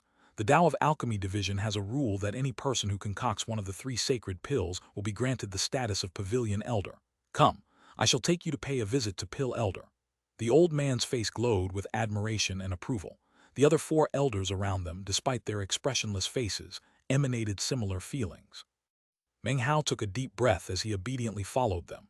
The entire group transformed into beams of prismatic light that shot further into the inner mountains. They left behind hundreds of thousands of cultivators, all of whose faces shone with envy. As for all of the apprentice alchemists who had listened to Meng Hao's lectures, they looked extremely excited. Since they considered themselves to be followers of Meng Hao, that meant they were the followers of a Pavilion Elder. Off in the distance in midair, the Pavilion Elders looked at Meng Hao's obedient and charming demeanor, and their approval of him deepened. Neither arrogant nor rash, said one of the elders, smiling. Furthermore, you have no flaws of character and also understand etiquette. You might be a bit greedy, but there's no harm in that. Hayar, you're really remarkable, far more exceptional than your father. My dad, Meng Hao gaped. Back before your father met your mother, he came to me to concoct some pills. He was extremely arrogant and domineering and even threatened me. He said that if I didn't concoct the pills for him, he would set up my granddaughter with some junior brother of his. The old man suddenly looked a bit irritated, and he harumphed. Really? Exclaimed Meng Hao, staring with wide eyes. He could hardly believe that his father, who seemed so mighty and solemn, eternally strict, would act like the person this Pavilion Elder had just described. It's absolutely true in every way, said another of the Pavilion Elders, nodding earnestly. After he met your mother, your father became much more restrained. To think that back in the day, he was the #1 bully on East Victory. He oppressed all the men and subjugated all the women. The old man sighed. Meng Hao cleared his throat and shook his head, unsure of what to say, and still not quite able to believe what he was hearing. That's why I say that you're remarkable, Hayar, said the hunchbacked old man, wonderful and with boundless prospects. He laughed heartily and looked at Meng Hao with an expression of praise. Pavilion Elder, Meng Hao asked, in the end, did you refine the pills for him? HMPH, I am upright and proud, the old man said haughtily. I won't bow my head to anyone. I have my principles, and because of that, if I don't feel like concocting pills, it doesn't matter who comes to me, even your father. Do you think I would make an exception? Therefore, I only concocted 500 batches of medicinal pills for him, not one more. Off to the side, another old man who hadn't spoken so far looked at Meng Hao and winked. Meng Hao blinked, cleared his throat, and didn't dare to ask another question. Before long, the Pavilion Elders had led Meng Hao to the very center of the inner mountains. Off in the distance was a peak that towered up into the swirling clouds. Upon close inspection, it was possible to see countless caves riddling the heights of the peak. Gradually, a droning sound became audible from within the caves, a sound that caused Meng Hao's scalp to go numb. Before they could get very close, countless black beams shot out from the caves. In the blink of an eye, the sky was filled with millions of black beetles, which were usually known as split-horned scarab beetles. 1. In Chinese, the word for scarab beetle is literally golden turtle. There is an extra line that I'm leaving out of the main text which reads, although the name has the word turtle in it, these weren't turtles but vicious bugs. Buzzing sounds filled the air as millions of them swarmed around Meng Hao's group, emanating astonishing energy. Fear not, said the hunchbacked Pavilion Elder, smiling. We call these bugs unicorn immortals, and they are personally raised by Pill Elder himself. Actually, there's something about him you probably don't know. Pill Elder excels, not in the Tao of alchemy, but in the Tao of insects. Meng Hao was shaken. Pill Elder didn't excel in the Tao of alchemy, and yet was a Tier 9 alchemist. One could only imagine how terrifying he would be if he did excel in it. Seeing these unicorn immortals caused him to recall the countless black beetles he had seen in the medicinal plant garden in the ruins of immortality. It was at this point that an archaic voice suddenly echoed. "Feng Hao, come." The unicorn immortals circled around the mountain peak, and then shot back into one of the caves. Chapter 926, Daos and Tools. Meng Hao took a deep breath and headed toward the mountain peak. When he arrived, he saw an old man in white robes, surrounded by swirling mists. He stood on top of the mountain, his back to Meng Hao. As Meng Hao approached, the man turned to face him and smiled. Meng Hao's eyes widened as soon as he caught sight of him.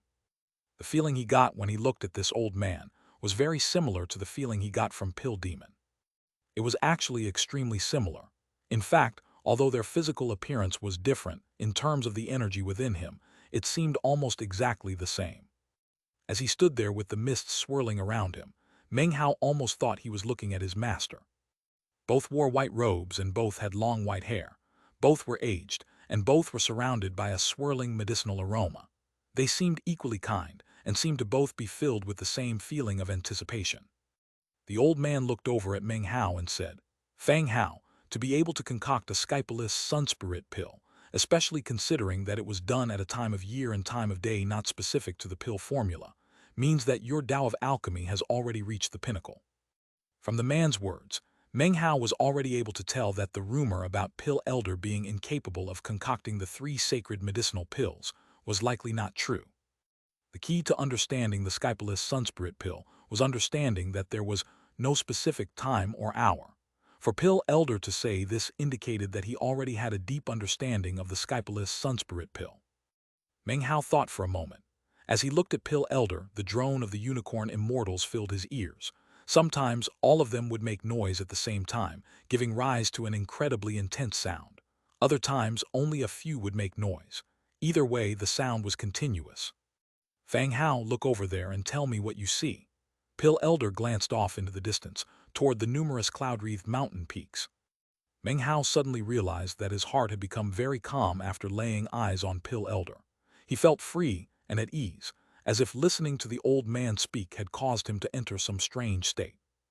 Although he couldn't explain it clearly, for some reason his heart felt more and more calm as he looked off into the distance at the mountains and clouds. Instead of answering the question, he asked one of his own. "Senior Pill Elder, may I ask, what do you see, sir? Or perhaps you can tell me what it is you wish me to see." Pill Elder laughed at Meng Hao's slippery words. He didn't seem to mind and in fact seemed to approve. Apparently he hadn't been looking for an answer to begin with. "I see mountains and I see clouds," said Pill Elder. "I see the cultivators of the Tao of Alchemy Division, and I see the world that belongs to our Tao of Alchemy Division." He sighed. Meng Hao remained silent, unsure of what hidden meanings might be contained within Pill Elder's words. "These things are tools. They are both tangible and intangible, visible and invisible. They are tools of the Tao of Alchemy Division, or perhaps you could even say its physical form. 30,000 years ago was the golden age of the Tao of Alchemy Division. Our Tao and our tools were united, and seemed as if they would exist for all eternity. However, many of the patriarchs of the Tao of Alchemy Division passed away into meditation. Then, the last of the patriarchs from that age turned against our Tao of Alchemy and founded the Medicine Immortal sect. At that time, we were battered by theories from other Taos of alchemy from the outside world. From that time on, the tools of the Tao of Alchemy Division were shattered. For tens of thousands of years after that, one generation of alchemists after another has contemplated alchemy and attempted to restore us to our previous pinnacle. However, their Tao of alchemy had long since forgotten the existence of our own tools and was influenced by the Taos of alchemy from the outside world. It was as if their Tao of alchemy was soulless, as if their souls had fled, leaving behind an empty husk. It was as if the Fang clan's Tao of alchemy had been walking in a dream. Its soul had been struck too viciously by the outside world and had been influenced by too many random alchemical philosophies. The body of the Fang clan had no soul and therefore rested all its hope in aimless searching. among the philosophies of the outside world. If things continue in this fashion, then the Fang clan's Tao of alchemy will gradually become a lost part of history and will fade into nothing. Taos and tools must be combined. Pick up the Fang clan's Tao of alchemy and restore it to its pinnacle. That is the true way to cause the Fang clan's Tao of alchemy division to rise to prominence once again. And thus, the 3 sacred medicinal pills. Do you understand? His gaze returned from the distance to settle on Meng Hao. His eyes seemed to be piercing deep into Meng Hao, to be viewing his very soul. Meng Hao was silent for a long moment, and then nodded at Pill Elder. I think I understand some of what you mean, Senior, he said. Tools can be tangible or intangible. The Fang clan's Tao of alchemy division used them for many years, after which they formed a soul. That soul must return to the body, lest the Tao of alchemy division be submerged in ignorance. Pill Elder stood there quietly, unspeaking. However, there is one thing I don't understand, Senior, Meng Hao continued calmly. People who comprehend the Tao and who also absorb various schools of thought will eventually form their own Tao. Isn't such a thing unavoidable when coming to comprehending the Tao? Absorbing various schools of thinking regarding the Tao of alchemy in order to achieve your own Tao is absolutely a path to comprehending the Tao. However, the premise is that you possess your own Tao to begin with. If you do, then of course you can absorb the ideas of others. However, if you don't and simply attempt to tangle with the tools of the other schools of thought, then you won't be absorbing them, you will be assimilated by them. Tools are like a home, the Tao is the heart. When you merge tools with the Tao, then your heart is home. Fang Hao, do you really understand? He once again looked deeply at Meng Hao. After a moment, he casually continued. I heard that the Grand Elder gave you 2 nirvana fruits. It was hard to say whether or not it was a coincidence, but as soon as he began to speak those final words, the unicorn immortals on the mountain suddenly began to buzz loudly. If Meng Hao hadn't been standing very close to Pill Elder, he wouldn't have been able to hear clearly. As soon as he finished speaking, Pill Elder waved his hand, causing a bag of holding to fly over and hover in front of Meng Hao. In there are the rewards for concocting the Skypalist Sunspirit pill, with the exception of the immortal treasure. Think about your exact requirements for the treasure and tell me later. I'll make the arrangements to have it forged for you. Meng Hao trembled. As he thought about the 2 exhortations just given to him by Pill Elder, he had to ask himself if he truly understood what it all meant. Perhaps the deeper meaning in his questions about the Tao of alchemy are a reminder that the nirvana fruits are not mine, he thought. Or could it be that he's indicating that there are still secrets I don't understand about the nirvana fruits? Meng Hao didn't pursue the conversation topic. Instead, after hearing about the immortal treasure, his eyes flickered. After a moment's hesitation, he said, Senior Pill Elder, I really don't need any immortal treasures. Can I exchange that reward for something else? Pill Elder looked at Meng Hao for a moment and then began to chuckle. This was the first time he had actually smiled. What exact reward would you like to exchange it for? Meng Hao cleared his throat and decided that he might as well give his idea a shot. Senior Pill Elder, I think those unicorn immortals are pretty incredible. Would you mind teaching me a bit about the Tao of insects, sir? Oh, Pill Elder replied with a smile. Well, these unicorn immortals have the power of ancestral awakening in their bloodline. I raised them for years before they reached the point where they could be trained. The Tao of insects is a top-secret magic. Even though you're a clan member, you would still need to undergo an assessment before you could start to work with it. Meng Hao's eyes glittered. Considering that Pill Elder hadn't refused him outright, that meant that there was a bit of hope. As soon as he had neared this mountain, those unicorn immortals had drawn his attention. Ever since he'd returned from the ruins of immortality, there had been an idea percolating deep within him. He had long since become quite envious of that cloud of beetles he had seen in the ruins of immortality. Ever since, he had thought that if he could wave his hand and cause tens of millions of black beetles to fill the sky, then any opponent he faced would instantly become as petrified as he had been that year. With a mere thought, he could instantly turn his enemies into nothing but ash. The mere thought of being able to do something like that one day left Meng Hao very excited. This was especially true considering that there were several black beetles currently inside his bag of holding. Their life force was incredibly powerful, and they had not died, but rather remained dormant inside his bag of holding after being sealed. Senior, look, I'm the kind of old-fashioned cultivator who doesn't like to rely on external weapons. As he spoke, his tone continued to grow more somber. If you start using magical items, then eventually you'll start to rely on them. The Tao of insects is different. It's like a divine ability, an academic art, even more so a Tao. Senior, I don't want any magical weapons. I just seek the Tao. As he spoke his final sentence, he clasped hands and bowed deeply. In his mind, he felt quite satisfied with his eloquence, especially in the delivery of that last line. Pill Elder looked at Meng Hao for a long moment, then waved his right hand. A jade slip flew out to hover in front of Meng Hao. It was emerald green, and one side was carved with the image of a unicorn immortal. The creature seemed matchlessly vicious, with a monstrous killing aura. The other side was carved with another unicorn immortal. However, this one was extremely placid and looked like it wouldn't even hurt a fly.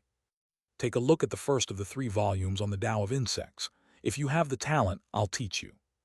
You'll also find a command medallion in that bag of holding. According to the rules of the Tao of Alchemy Division, anyone who concocts the Skypalist Sunspirit pill will automatically become a Tier 8 alchemist. Your status in the clan is now equal to a clan elder. You may also select any mountain in the inner mountains to serve as your immortal's cave. With that, he waved his sleeve, causing a gentle wind to materialize. It swirled around Meng Hao, causing his vision to swim. When it became clear again, he was far away from the mountain. He looked back toward the mountain peak in the center of all the other mountains. For just a moment, he could make out all of the caves on the peak. Eyes glittering, he took a deep breath, clasped hands and bowed. Then he left. He flew out of the inner mountains, during which time he encountered several alchemists. As soon as they saw Meng Hao, their expressions filled with awe, and they immediately clasped hands in greeting. The story of Meng Hao concocting the Skypalist Sunspirit pill had already spread throughout the Fang clan, and everyone knew about it. There were some people who hadn't been convinced by Meng Hao charging all the way to the 7th level of the medicine pavilion. Now, though, Meng Hao had concocted a legendary medicinal pill. In Tao of Alchemy Division, he was as stable as Mount Tai, and not a single voice of doubt could be heard regarding him. In the world of cultivation, respect is given to the powerful. It was no different in the Tao of Alchemy Division. Just as Meng Hao was about to leave the inner mountains, he suddenly stopped in place and turned his head to look at one particularly beautiful mountain peak. The entire mountain was jade green, and its snow-capped peak was surrounded by swirling clouds. Almost in the exact moment that he turned to look at the mountain, he heard a miserable, blood-curdling shriek echo out from within the misty mountain.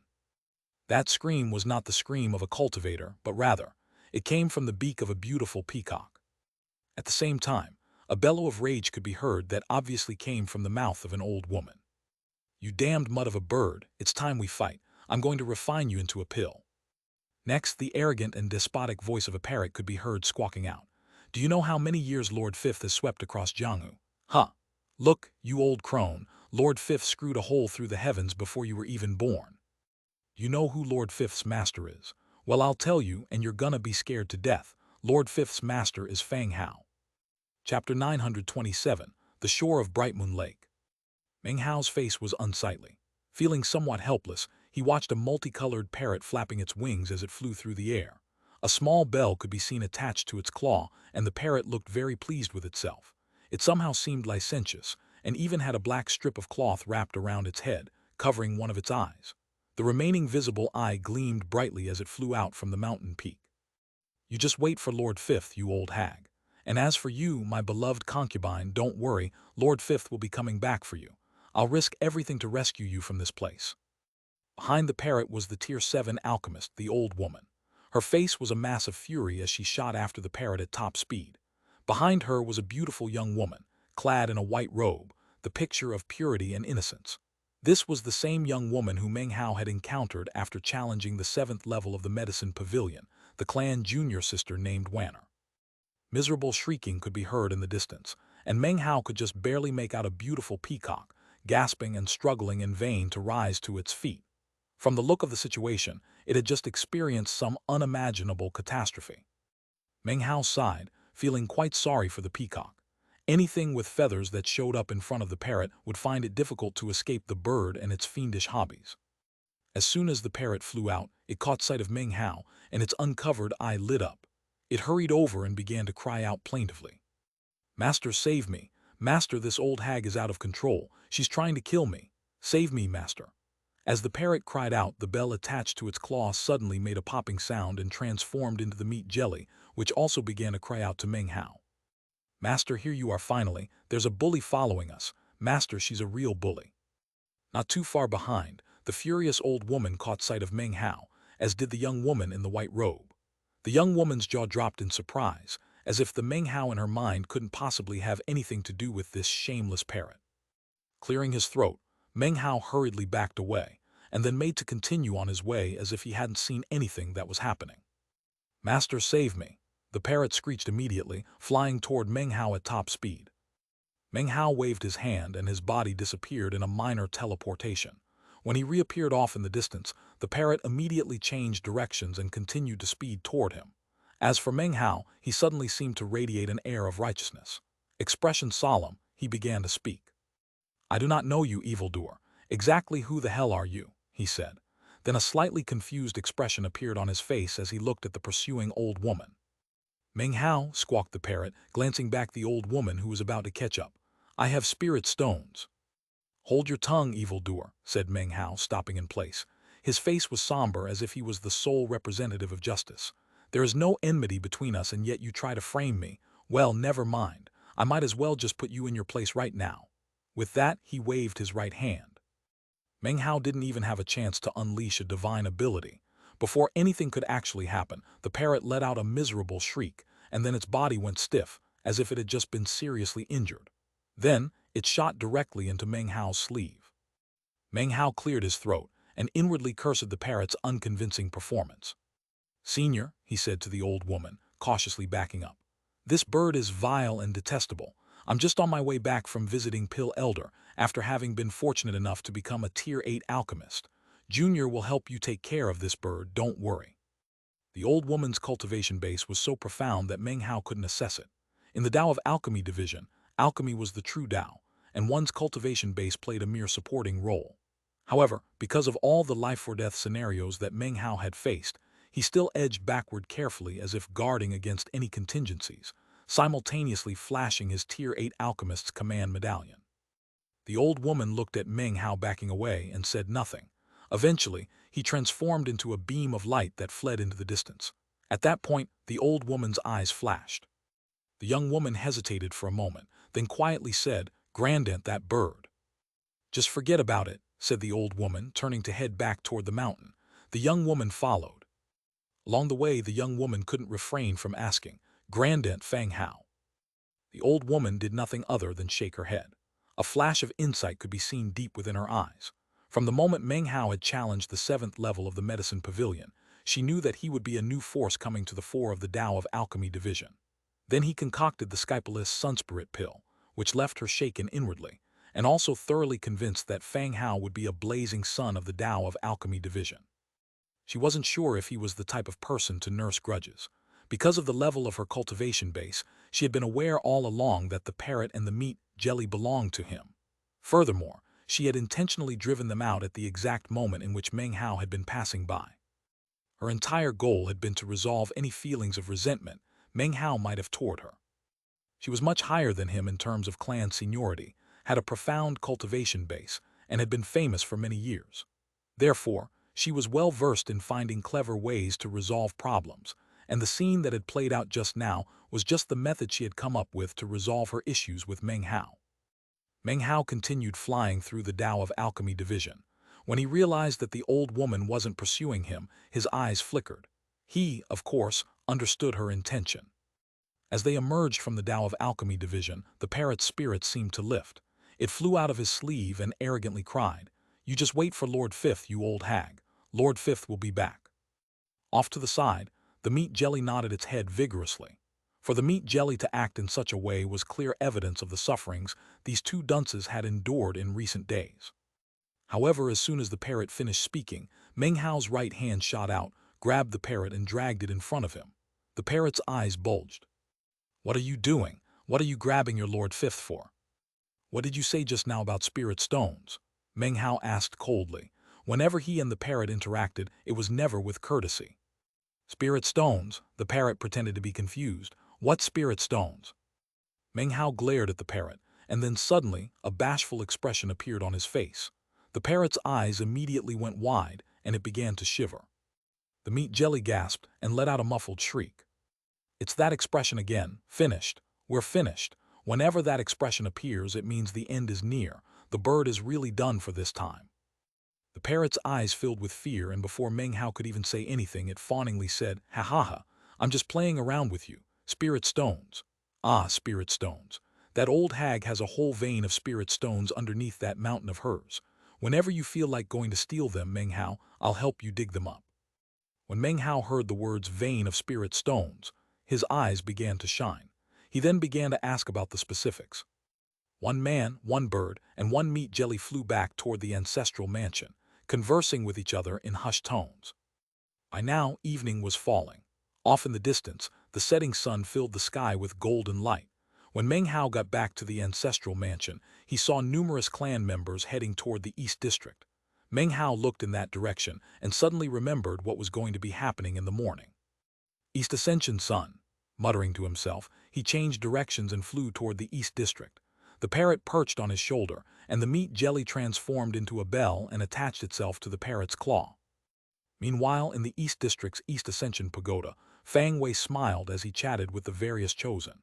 Not once did he mention the event which had just sent the entire Fang clan astir. Although nothing seemed unusual about the way the other chosen were carrying themselves, all of them had long since caught on to the fact that something unusual had happened.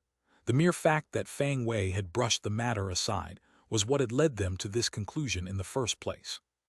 At one point, somebody brought up Fang Mu again. Just like before, Fang Wei didn't openly admit that he was Fang Mu, and yet he looked over and gave Li Linger an apologetic smile. Quite a few chosen noticed this and began to consider what it meant. Li Linger snorted coldly, and even more derision could be seen in her expression. She was even more convinced than Sun Hai that Meng Hao was Fang Mu. She hated Fang Mu deeply, but when she looked at Fang Wei, her expression was one of ridicule. She seemed to be sickened by him. When Fang Wei saw the look on her face, his eyes flickered imperceptibly. He suddenly changed the topic and began to chat about the East Ascension Sun. Sun Hai's eyes flashed, but when he thought about how the girl he adored was a member of the Fang clan, he didn't say anything. Instead, he pulled another of the Fang clan chosen off to the side and asked whether or not he knew a member of the Fang clan named Fang Yu. The sky was growing dark, and more members of the Fang clan clustered together around Brightmoon Lake.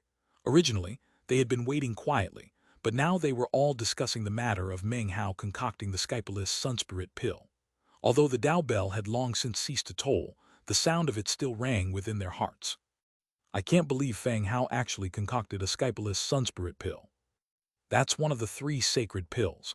I never could have imagined that he would be able to concoct one of them. When Fang Hao returned, I didn't really think much of him.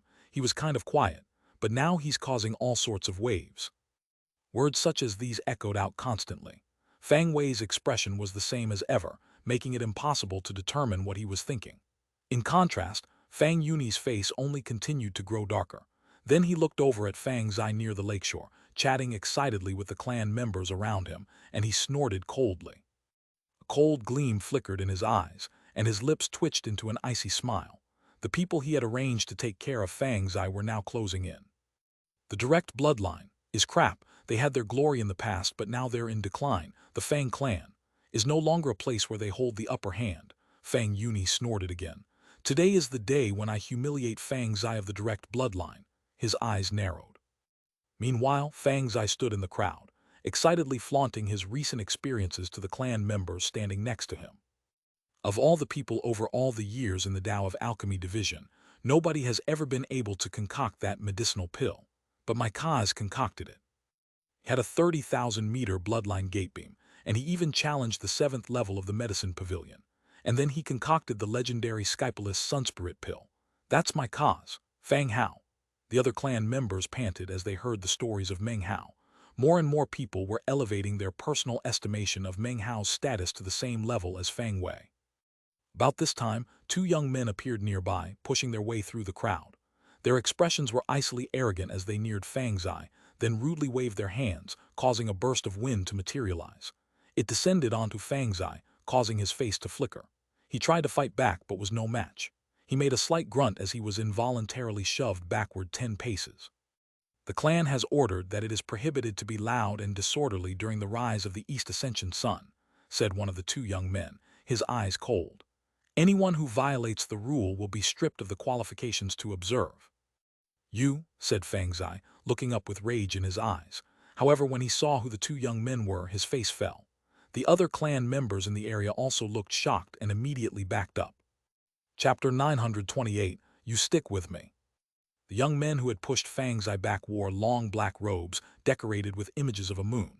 There seemed to be an especially stern and forbidding air about them, an icy coldness that caused anyone they looked at to feel as if they were being stared at by a viper.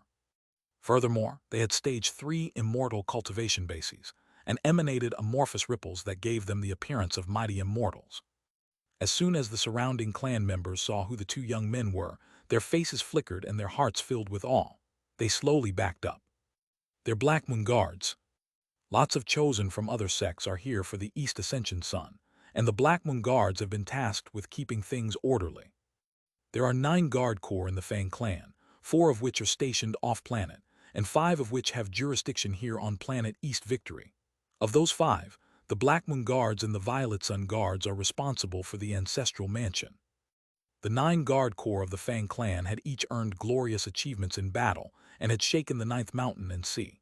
As for the Black Moon Guards, they were known for being sinister and vicious, just like vipers. That was their reputation among outsiders and within the Fang clan itself. Everyone feared the Black Moon Guards. Fang Zai looked at the two young men and his face flickered. Whatever words he had been about to say stuck in his throat. He might be from the direct bloodline, but everyone in the clan knew that the direct bloodline was on the decline. He could not afford to offend the Black Moon Guards. Fang Zai, said one of the young men, his voice cold, for loud and disorderly conduct on the shore of Bright Moon Lake, for disturbing public order, and for losing face for the clan in front of guests from other sects, you will move your ass 300 meters back from this location. The young man spoke without the slightest bit of courtesy. If you dare to step within 300 meters of any Black Moon Guard, said the other young man, his eyes brimming with scorn, then it will be taken as an act of insurrection. Fang Zai, get the hell out of here. With that, he waved his hand, causing another shocking wind to appear, which swept Fang Zai up and forced him back. Fang Zai was powerless to resist, and in the blink of an eye had fallen back nearly 300 meters. There was complete silence as all of the surrounding clan members looked over at Fang Zai. He finally came to a stop at 299 meters. His face was pale, and he was trembling. Rage flickered on his face as he glared murderously at the two young men. He was no fool, and knew that these two had intentionally come to humiliate him in front of the other clan members. Word would quickly spread that he had been unceremoniously dismissed by them. What was especially obvious was the sinister way in which they went about humiliating him. With their cultivation bases, they could have easily pushed him 300 meters away. Instead, they only pushed him 299 meters, making sure that Fang Zai would have to voluntarily step back the final meter. Fang Zai's eyes were bright red, and he panted as he glared at the two young men nearly 300 meters away. He did not wish to step back, but he also knew that clan rules took precedence over anything and everything. The Black Moon Guards were responsible for keeping order in the area, and if he defied them openly, they would have a vast array of options regarding how to deal with him. Most important of all was that the Black Moon Guards were under the direct control of Fang Wei's branch of the family. Fang Zai clenched his fists tightly and, as everyone watched, bowed his head and stepped back one last meter until he was at the 300-meter mark. That final step was a movement that crushed Fang Zai's dignity and humiliated his bloodline. However, Fang Zai had to accept it. There was no way he could fight back. He stood there trembling as everyone looked at him. Not a word was spoken by anyone, although many of the onlookers sighed inwardly. As for the two young Black Moon Guards, they laughed coldly and then, ignoring Fang Zai, turned and left. Everyone who was watching assumed that the chiding of Fang Zai was now over. Even Fang Zai assumed that by bowing his head, he would face no further difficulties. However, it was at this point that 2 Black Moon Guards suddenly appeared next to Fang Zai. Instantly, they waved their hands, causing their cultivation bases to surge with power. A fierce wind kicked up, wrapping around Fang Zai and driving him backward yet again. This time, he was yet again sent back 299 meters. The Black Moon Guard has already warned you once, said one of the two, his voice cool. You must remain 300 meters away from any location we occupy. We're standing here now, so scram. Fang Zai was trembling, and his eyes were bright red. The two Black Moon guards laughed at Fang Zai's reaction, and their eyes radiated cold glows. It was as if they were just waiting for Fang Zai to fight back. Although they might fear his father, they had received orders under the auspices of Prince Wei. Besides, they were responsible for maintaining order here, so if Fang Zai did anything rash, their backers would shield them from any consequences. Fang Zai was in a rage, and he wanted to cast everything aside and fight back. But then he thought about how often his father sighed about the decline of the direct bloodline. Fang Zai didn't have a strong personality and, in fact, was often gentle. Not wanting to cause any further troubles for his father, he bitterly took another step back. As he stepped back, a hint of dejection could be seen in his eyes. It was at this point that more than 10 Black Moon guards suddenly appeared. The crowd stepped back, making a wide path for them. The Black Moon guards stared at Fang Zai with cold eyes.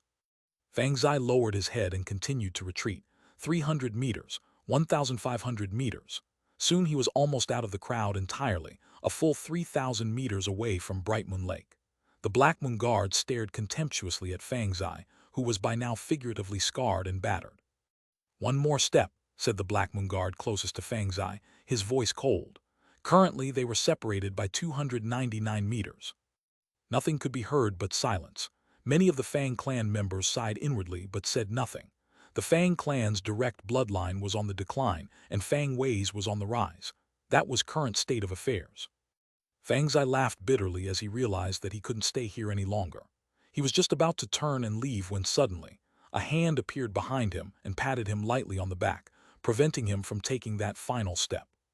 At the same time, a calm voice could be heard from behind him. "What's wrong, Fang Zai?"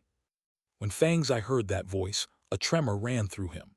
He turned back to see that Meng Hao was behind him, having appeared there at some undetermined point in time. Perched on Meng Hao's shoulder was the parrot, who winked at Fang Zai. Meng Hao had appeared without the slightest sound, and not a single one of the nearby clan members had even noticed.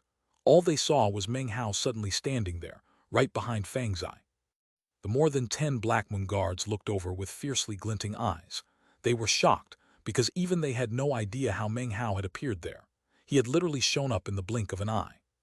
His appearance on the scene immediately caused a stir among the Fang clan members. "It's Fang Hao." What a strange way to make an entrance. He didn't make any ripples of displacement at all. Many people felt their hearts beginning to pound. Meng Hao had just concocted the Skypalist Sunspirit pill and had caused the Fang clan's Dao bell to ring. By now, Meng Hao was a person many of the clan members were pondering deeply. "Cause," said Fang Zai, looking over at Meng Hao.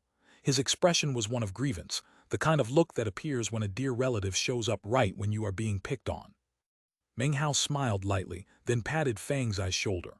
However, within Meng Hao's heart, icy coldness surged up to monstrous heights. A moment ago, he had been off in the distance, watching Fang Zai being pushed back by the sinister Black Moon guards. "Fang Zai, you stick with me. Let's see who tries to stand in my way." With that, Meng Hao stepped in front of Fang Zai and then began to walk forward. Fang Zai took a deep breath. Eyes filling with determination, he began to follow Meng Hao. The dozen or so Black Moon guards watched with various expressions as Meng Hao walked forward. When he had walked about 30 meters toward them, 2 of the Black Moon guards snorted and then closed in on him. "You may approach," said one of them, "but Fang Zai disturbed the public peace here, and if he dares to step within 300 meters of us, he'll be punished." In the blink of an eye, the 2 Black Moon guards were right in front of Meng Hao. Their words still hung in the air as Meng Hao suddenly lifted his right hand and pushed it out in front of him. Rumbling could be heard as a gale-force wind sprang up. An incorporeal flying rain dragon suddenly appeared, roaring soundlessly as it shot toward the 2 Black Moon guards. In the blink of an eye, it was upon them. Their faces flickered, and they fought back with all the power they could muster. However, blood sprayed from their mouths as they were tossed to the side. This development immediately sent the crowds into an uproar. It must be noted that even though the Black Moon guards had targeted Fang Zai, the only thing they did was drive him away. They did not attack or injure him. In sharp contrast, Meng Hao attacked with domineering force, immediately injuring the 2 Black Moon guards. Fang Zai instantly started to get nervous, but Meng Hao's expression was as cold as ever. As he proceeded forward, the rest of the dozen or so Black Moon guards up ahead began to head toward him. "You've disturbed the peace and even dared to hurt people. Fang Hao, it doesn't matter if you're backed by the Tao of Alchemy Division, you will still face the clan's punishment this day." The dozen or so Black Moon guards bore down on Meng Hao. When they were only a few dozen meters away, brilliant beams of light suddenly exploded from Meng Hao's eyes, and he said one thing. "Screw off." The words rang out like claps of thunder. Rumbling filled the area, and even the chosen in the East Ascension Pavilion heard it and looked over. The Black Moon guards in front of Meng Hao felt as if some enormous invisible mountain was crushing down onto them. Blood sprayed from their mouths, and deafening roars filled their ears. They suddenly felt as if their cultivation bases had become unstable. It didn't matter that they were in the immortal realm. They began to tremble as a terrifying wind swept over them, sending them tumbling backwards. Meng Hao's one sentence caused their minds to reel and sent them flying away. The surrounding Fang clan members were completely shocked. Fang Zai looked on, stupefied, as Meng Hao calmly proceeded to walk forward. The crowds immediately parted, making a path for him that led all the way to Bright Moon Lake. On the island in the middle of the lake, within the East Ascension Pagoda, Fang Wei and the others around him all saw the crowd part as if some sort of immortal divinity had appeared. Meng Hao strode out, back straight, long hair draped over his shoulders like a cloak. His expression was grave and stern, as if his rise to prominence gave him a blinding aura that no one could ignore. When the chosen in the pavilion saw that it was Meng Hao who was walking toward them, a variety of different expressions could be seen. Li Linger's face flickered with hatred as she stared at him. Sun Hai's eyes went wide. He took a deep breath and subconsciously edged backward. Song Luoden and Taeyang Zai saw Meng Hao at the same time, and their eyes shone with piercing light. Then there was Fan Donger, whose gaze turned as sharp as a dagger. In that moment, she had no stronger desire than the wish to chop Meng Hao into tiny pieces. She began to pant, and it suddenly became impossible for her to maintain her previously stoic expression. Meng Hao. Chapter 929, Momentum. Fang Wei's gaze immediately fell onto Meng Hao. His expression was the same as ever, although his pupils constricted. He wasn't surprised to see that Meng Hao had shown up. Back in their initial meeting in the main temple, the moment they looked at each other, Fang Wei could tell that Meng Hao was not a pushover. However, he hadn't paid much attention to him and had in fact disregarded him. It wasn't until Meng Hao rose to prominence in the Tao of Alchemy Division that he had been forced to take him seriously. That was especially true now, when he was suddenly acting so aggressively. Fang Wei snorted coldly. A moment later, his expression was seemingly as placid as ever, without any hint of disturbance. Wang Mu was also there in the East Ascension Pavilion. When he saw Meng Hao, his eyes shone with a sharp light, and his desire to do battle increased. Fang Yuni stood there as well, looking venomously in Meng Hao's direction, a cold smile twisting the corners of his lips. The crowds surrounding Bright Moon Lake were in an uproar. They made way for Meng Hao as he strode slowly forward, Fang Zai in tow, who was both excited and nervous. The Black Moon Guards were one of the 9 guard corps of the Fang clan, and were responsible for maintaining peace. They would most certainly not respond kindly to Meng Hao provoking them. "Cause," he whispered. Suddenly, whistling sounds could be heard as more than 30 figures closed in on Meng Hao from all directions. These were more Black Moon Guards, the keepers of the peace. As they flew toward Meng Hao, their cultivation bases roared with power. Shockingly, all of these cultivators were in the immortal realm. 2 of them were even stage 5 immortals, and as they all closed in at high speed, they unleashed divine abilities and magical techniques. Brilliant light shot out in all directions, exerting intense pressure. "How brazen! You dare to attack the Black Moon Guard. You dare to sow public chaos. It doesn't matter who you are, kneel now and prepare to be sent to the dungeon to be tortured." As the shouts echoed out, Fang Zai started to look anxious. However, Meng Hao's expression didn't change at all. Instead, he smiled coldly. "It seems that even random nobodies dare to squawk in front of me," he said. "Could it be because I haven't used force often enough in the clan?" With that, he stepped forward. As soon as his foot touched the ground, he transformed into a bright beam of light. The beam of light was gold-colored, and inside, Meng Hao took the form of a golden rock. A droning could be heard as he shot toward the incoming Black Moon Guards at high speed. In the blink of an eye, he slammed into 3 of them.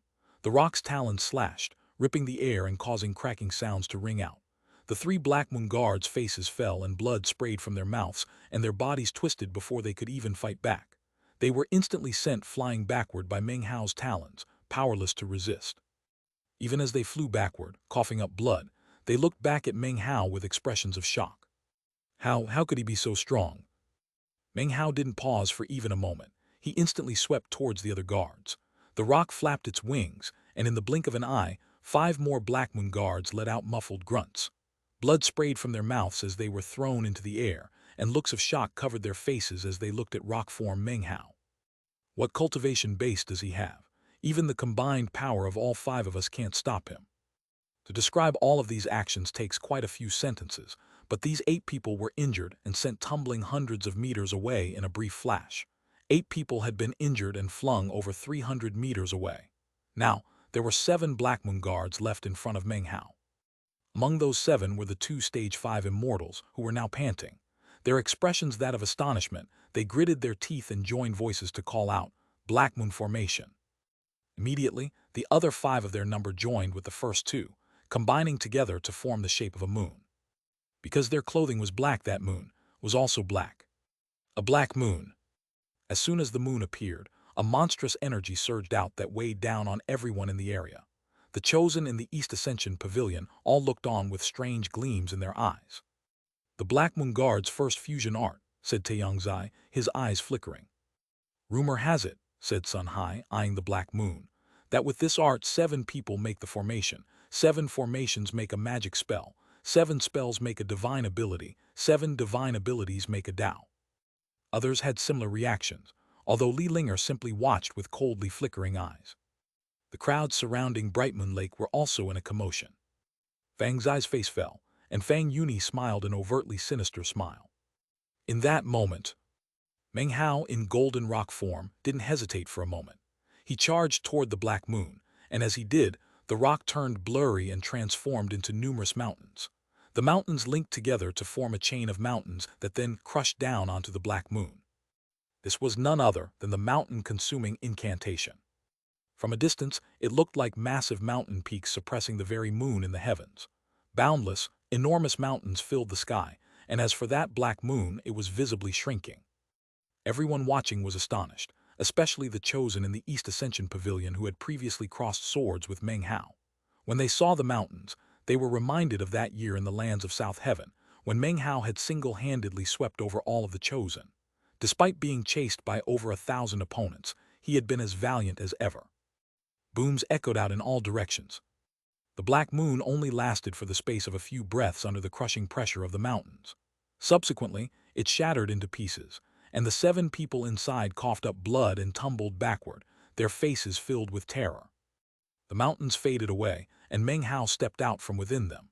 He once again transformed into a beam of light that shot forward. "Fang Zai, keep up," he said loftily. "I'm taking you to the pavilion on the lake." To everyone who heard his booming voice, it was as if Meng Hao was the only person in existence. There were many clan members who suddenly felt as if they were meeting Meng Hao for the first time. Their hearts trembled with shock, and even Fang Zai was panting. Gritting his teeth, he flew to follow Meng Hao. The 2 of them proceeded onward toward Bright Moon Lake, Meng Hao in the lead, Fang Zai following.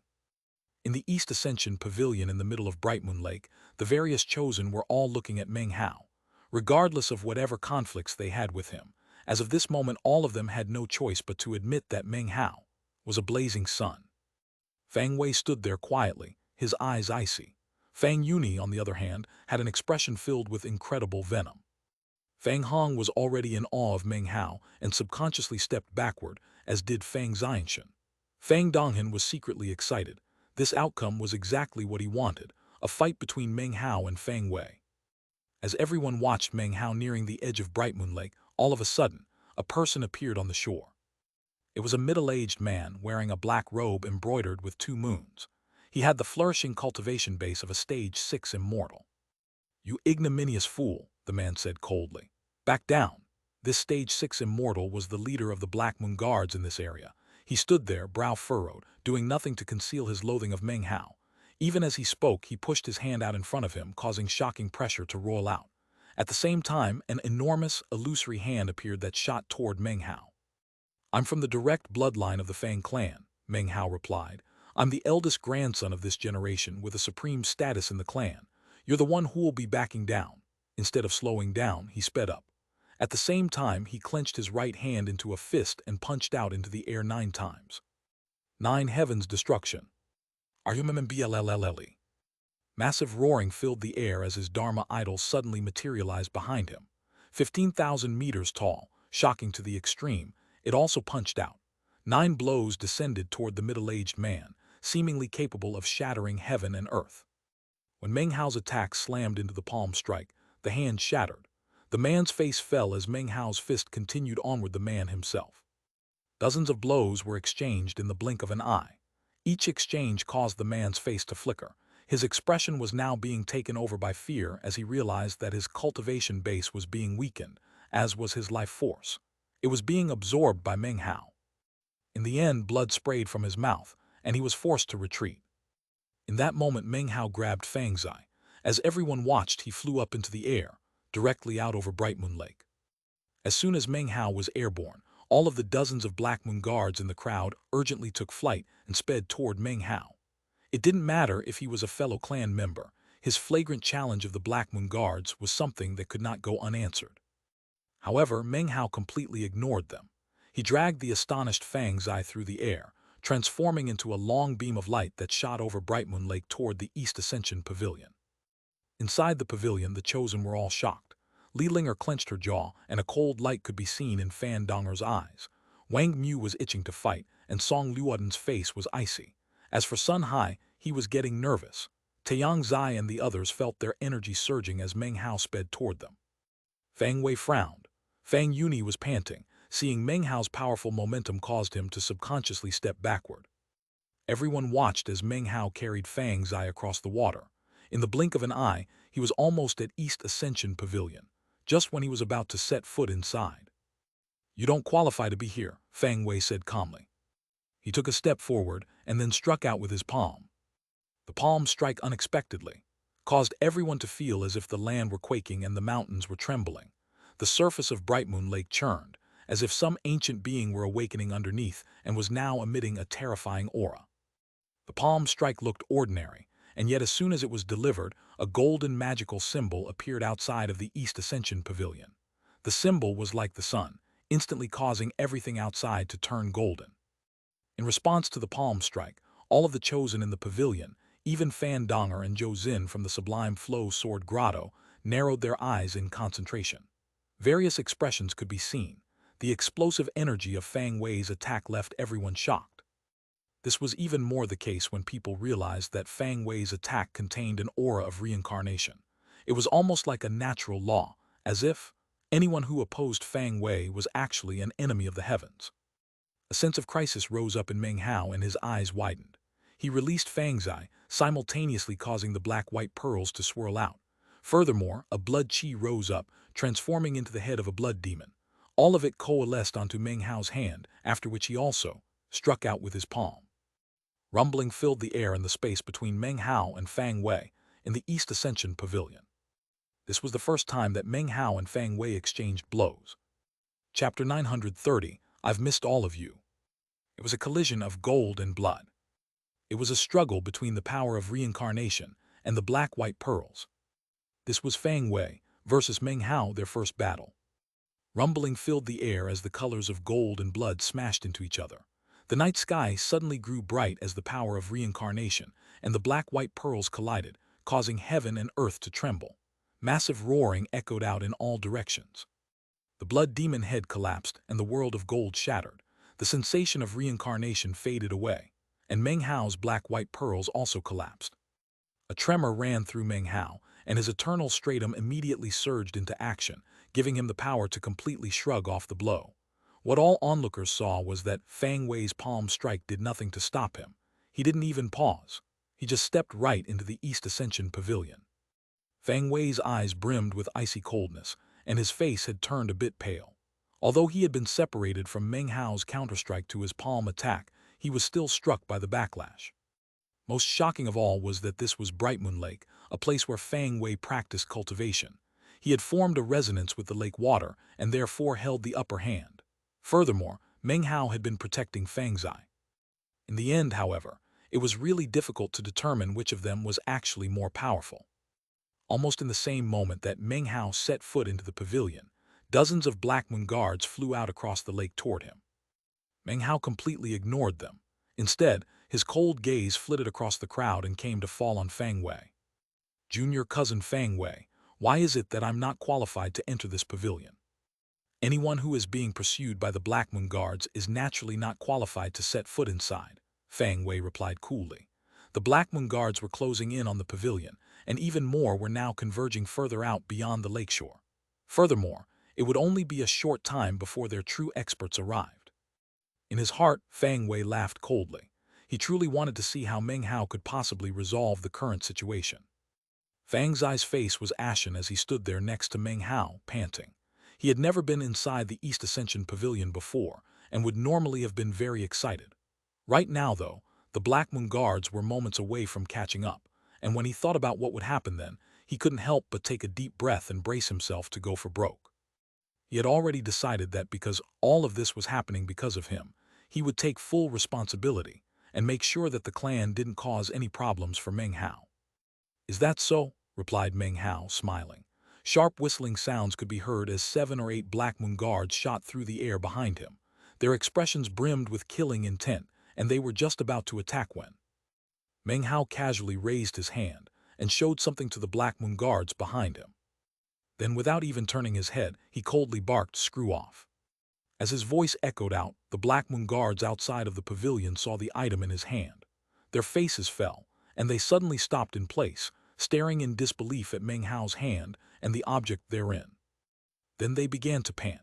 Meanwhile, more Black Moon Guards converged in the area. All of them had the same reaction, as if lightning were crashing around inside their minds. The dozens of nearby Black Moon Guards, and the hundreds that were gathered further off, all stared wordlessly in shock. When the Chosen in the East Ascension Pavilion saw what was happening, their eyes gleamed with a strange light. Fang Wei suddenly seemed to remember something, and his face turned extremely unsightly. Fang Yuni gaped, unsure of how to react to this sudden development. He couldn't understand what the Black Moon Guards had seen that would suddenly cause them to stop in place and not dare to get any closer. Fang Hong stared in shock. Fang Xianxian hesitated. Fang Donghen's eyes shone with curiosity. "What the hell are you still doing here?" said Meng Hao icily, still not deigning to look behind him. The instant the words left his mouth, the Black Moon Guards behind him gasped. They suddenly clasped hands and bowed to Meng Hao, then bitterly turned and made their way off. Many among the audience around Bright Moon Lake saw this and gaped in shock. They had just personally witnessed the Black Moon Guards, brimming with killing intent, suddenly stop in place and then retreat en masse, clearly not daring to get even an inch closer. There were a few people in the crowd who had exceptional eyesight and managed to catch a glimpse of the object Meng Hao held in his hand. They gasped, and expressions of blank disbelief appeared on their faces. The command medallion of a Tier 8 alchemist. That's the same as a clan elder's command medallion. A Tier 8 alchemist's command medallion. That gives him the same status as a clan elder, and clan elders are qualified to order the Black Moon Guards to stand down. Fang Hao concocted a Skypalus Sunspirit pill, which means that he instantly became a Tier 8 alchemist.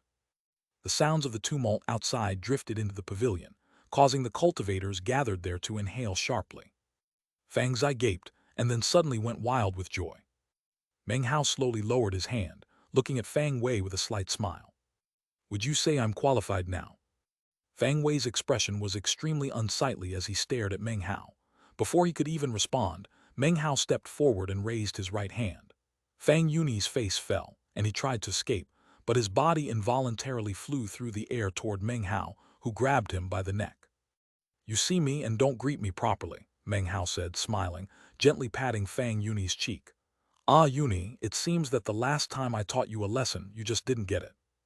Meng Hao's smile caused Fang Yuni to begin to tremble.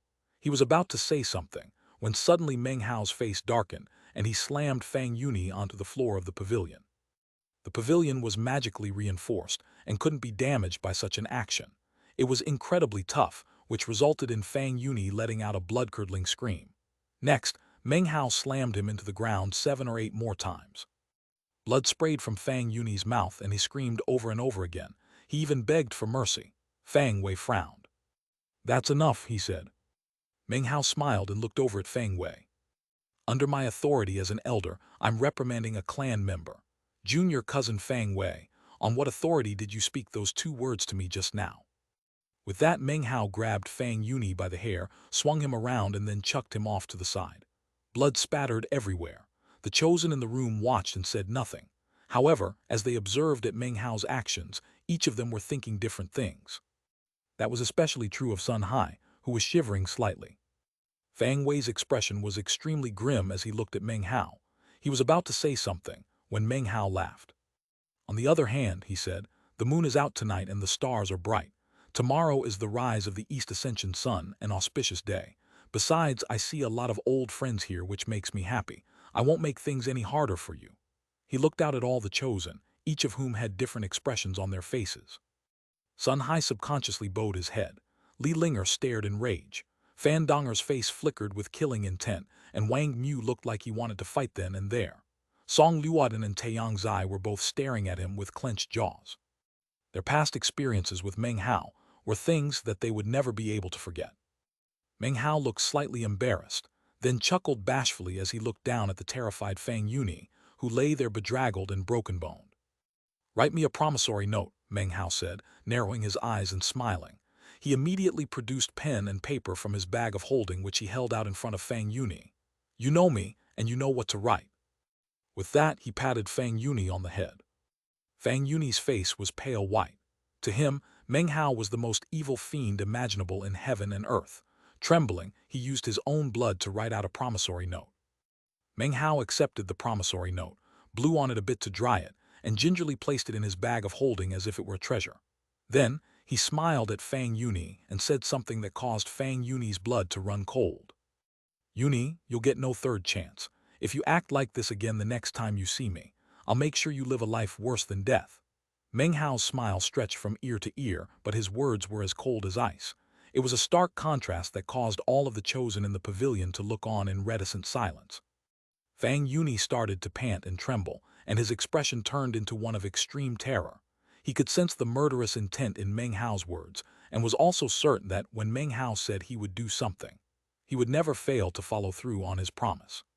Fang Yuni knew that if he did not respectfully greet Meng Hao the next time he saw him, Meng Hao would definitely leave him wishing he were dead. He was frightened, well and truly frightened. Even Fang Wei was incapable of helping him in this situation, causing his fear to reach heights that it could not be described even with the word terror. "Now, screw off to whatever hole you crawled out of," said Meng Hao. He grabbed Fang Yuni by the hair and violently tossed him out of the pavilion. Intense pain racked Fang Yuni's body as he flew out over Brightmoon Lake and landed in the middle of the crowd outside. After being helped to his feet, he left immediately, trying to put as much distance between himself and Meng Hao as possible. The entire time, his heart was gripped with icy terror. Back in the East Ascension Pavilion, Meng Hao looked around at the various chosen, and a bashful smile appeared on his face, as if he were slightly embarrassed to have suddenly run into so many old friends. "Greetings, fellow Taoists," he said. "We meet again. I've missed all of you." Looking quite at ease, he walked up to Sun Hai and before he could back away, slid his arm around his neck, as if they were good friends. "Hey, if it isn't Elil Hai, how are you? Have things been well? Why did you shave your head? Not bad, I think it's quite a unique hairstyle." Sun Hai started to tremble, and he looked as if he might start crying at any moment. Meng Hao's shadow lurked perpetually in his heart, a point that could be seen clearly from his cleanly shaven head. Meng Hao rubbed Sun Hai's shiny head and patted it a few times. Sun Hai choked with silent fury, feeling frustrated to the extreme. At this point, Meng Hao's gaze came to rest on Li Linger. Subconsciously, he couldn't refrain from looking at Li Linger's curvaceous rear end. "Aya, little sis Linger, I haven't seen you for so long. You're even prettier than before. Your rear end looks really nice." He cleared his throat. "Hey, don't look at me that way. You know, now that I think about it, we were actually engaged as children." Li Linger's expression was extremely dark as she stared at Meng Hao. Her chest rose and fell as she panted, and she looked like she was on the verge of exploding. Were it not for the fact that she knew she wasn't a match for Meng Hao, and that they were also in the Fang clan, then she would definitely go all out to fight him. Seeing that Li Linger was on the verge of bursting, Meng Hao quickly looked away, turning his attention to Fan Donger. Instantly, his eyes brightened. "Inky, you're here too. Little sis Donger, I've already loaned you Inky for quite a while now. When will you be giving her back to me?" Fan Donger's eyes blazed with rage, and she raised her right hand. Cracking sounds could be heard as two violet flying daggers suddenly appeared. Mysterious flames hissed up from the daggers, and they emanated terrifying auras. I dare you to say one more word, she said through gritted teeth. Expand. Her words overflowed with killing intent, as if a single inappropriate word would lead to a fight. Meng Hao blinked and then coughed lightly. Keeping his arm wrapped around Sun Hai, he looked around at some of the others. Well, if it is Song Liuaden and Taeyang Zai, Wang Mu, you're here too. Wonderful, you're all here. Well then, when are you going to be paying back the money you owe? Meng Hao's handful of sentences instantly provoked a reaction from the various chosen in the East Ascension Pavilion. Some burst out angrily, others glared at him furiously, and some had bloodshot eyes. Shut the hell up. Shut your trap. Meng Hao, you're pushing people too far. Meng Hao, if you dare to insult me one more time, we're going to have a blood feud the likes of which has never been seen before. When Fang Zai saw all of this happening, he stared at Meng Hao in blank shock. Then he looked at the enraged chosen and took a deep breath. He had no idea what Meng Hao had done to provoke such widespread indignation, to cause these chosen to be so wrathful. Fang Zai was even more thunderstruck by the words exchanged between Meng Hao and Li Linger, as well as Fan Donger. Actually, Fan Donger was the celestial goddess of Fang Zai's dreams. And yet, in the blink of an eye, that celestial goddess had summoned deadly weapons. Any rapturous illusions Fang Zai had about her were instantly dispelled by her vicious wrath. Fang Zai wasn't the only shocked one. Fang Hong also stared with wide eyes. She couldn't imagine what disputes Meng Hao had with these people to make them act in this way. Apparently, Meng Hao's brief words had stabbed deep into their hearts. Even Fang Wei was at a loss as to how Meng Hao could be so familiar with these people. Only Fang Xianxian and Fang Donghan truly knew of the inspiring and tragic connection between all of them, and how world-shaking those events had been. The surrounding Fang clan members stared in shock at Meng Hao and the Chosen, their minds reeling. Meng Hao's appearance in the pavilion made him the complete center of attention. Even Fang Wei was somehow surpassed. The Chosen's response to his words caused Meng Hao's face to suddenly darken. Before he could even say anything, though, the parrot, which had maintained silence up to this point, rolled its eyes and then glared at all the people. He who owes shall repay, it squawked. This is a principle of heaven and earth. You shameless bunch had better repay what you owe immediately. If you have no money, then find some furred or feathered beasts for Lord Fifth. If Lord Fifth is satisfied, then he'll help you pay back the debt. What do you say? Meng Hao snorted coldly and glared at the crowd. Then he slapped his bag of holding and produced a stack of promissory notes. He began tapping his finger on the notes and then looked up. White paper and words written in blood. The handwriting is very clear, yes. Do you people really dare to renege on your debts? Meng Hao was clearly incensed. He was well aware that concocting the Skypalist Sunspirit pill had temporarily resolved his spirit stone quandary. However, according to his calculations, what he had earned still wouldn't be enough. Now, his joy at finding so many people who owed him money was turning into fury. In the instant that Meng Hao pulled out the stack of promissory notes, Fang Zai gasped. Fang Hong's eyes went wide, and even Fang Wei stared in shock. All of the surrounding members of the Fang clan stared blankly in disbelief at Meng Hao standing there, tapping his finger on the promissory notes. This image of Meng Hao was now deeply ingrained in their hearts.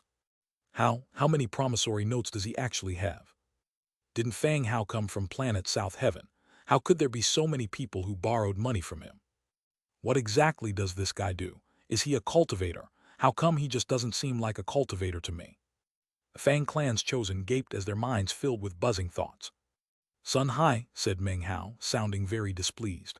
Why don't you start first? He patted Sun Hai's head. Don't think that because you're bald now that I can't grab a hold of you. There's always going to be some place on your body that has hair, right? Upon hearing these words, the parrot's eyes suddenly shone brightly, and it stared at Sun Hai with interest. Sun Hai began to quiver. He gritted his teeth and was about to protest, when Meng Hao's words suddenly reminded him of his nightmarish experience on planet South Heaven. Finally, he scowled. Can I pay back a little less than I owe? Meng Hao was instantly pleased. All right, he said, eyes shining. Let's start with the interest, how about that? Sun Hai grimaced, clenched his teeth, and then slapped his bag of holding, producing some spirit stones that he handed over to Meng Hao. Meng Hao quickly collected them up, licked his lips, and then eyed Sun Hai's bag of holding. Considering how rarely we run into each other, why don't you repay a bit more than that? I really can't, said Sun Hai. I actually came to the Fang clan to buy something particular. It's, Well, I know this girl from the Fang clan and I really want to buy her a gift. Hey, you never know, we might end up being family. Oh, so that's how it is, said Meng Hao. Why don't you repay a bit more of your debt and I'll put in a good word for you? He smiled and patted Sun Hai's head. He suddenly realized that patting Sun Hai's head actually felt very good, so he patted it a few more times for good measure. Lil Hai, don't worry. Pay back those spirit stones and I'll help you out. In the Fang clan, the highest elders and the lowliest branch members all have to give me face. Sun Hai hesitated for a moment. He knew that Meng Hao was the eldest grandson of the direct bloodline. Even though the direct bloodline was in decline, Meng Hao's father was still alive, and Meng Hao had certainly been throwing his weight around the clan recently. Based on his earlier inquiries, none of the other chosen in the clan were familiar with the girl he liked, which was making Sun Hai anxious. Now that he saw how domineering Meng Hao was, he figured he might as well give Meng Hao's suggestion a shot. I wonder if he'll really put in a good word for me, Sun Hai thought, gritting his teeth. He was thoroughly entranced with this Fang clan girl, to the point where he wasn't even acting rationally. Finally, he slapped his bag of holding and passed an even larger sum of spirit stones over to Meng Hao. When Meng Hao saw them, his eyes shone with brilliant light. Lil Hai, don't you worry. You leave everything to your big bro. Meng Hao put the spirit stones away, and before Sun Hai could say anything more, began to walk over to Li Linger. She stared at him furious, her expression icy. He hesitated for a moment, then glanced down at her rear end. Sighing, he thought about his actions as Fang Mu and realized that there was an 80% certainty that Li Linger had recognized him. Therefore, he couldn't push her too far. He turned to look at Fan Donger, but when he saw the deadly-looking violet flying daggers swirling around above her hand, his expression turned somber, and he turned to walk toward Taeyang Zai and the others. Taeyang Zai, Song Luot and Wang Mu, he barked. All of you owe me money, it's time to pay up. Taeyang Zai and the other two glared back at Meng Hao, flames of rage flickering in their eyes. They all stared at each other for a few breaths of time, after which Meng Hao took a step forward toward them. At this exact moment, Taeyang Zai and the others attacked simultaneously. Booms echoed out as all four of them flew out of the pavilion and began to fight. Rumbling filled the air as Meng Hao transformed into a golden rock that slashed its talons toward Taeyang Zai. At the same time, a chain of mountains rumbled out next to him, crushing down toward Song Luoden. A moment later, he flapped a wing, causing the air to shred as power shot toward Wang Mu. Booms echoed out in all directions. Even though it was late at night and very dark, the light of magic filled the air, and all of the Fang clan members down below stared up to watch. When they saw Meng Hao single-handedly battling three amazing chosen, their minds trembled. That's Song Luoden from the Song clan, and Taeyang Zai from the 5 Great Holy Lands.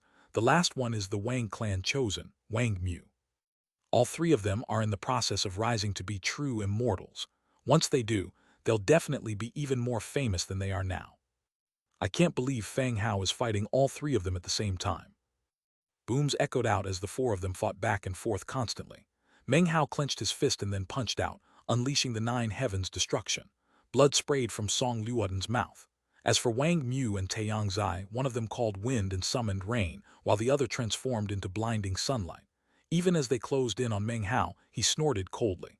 A blood demon head appeared, which head buted Wang Mu.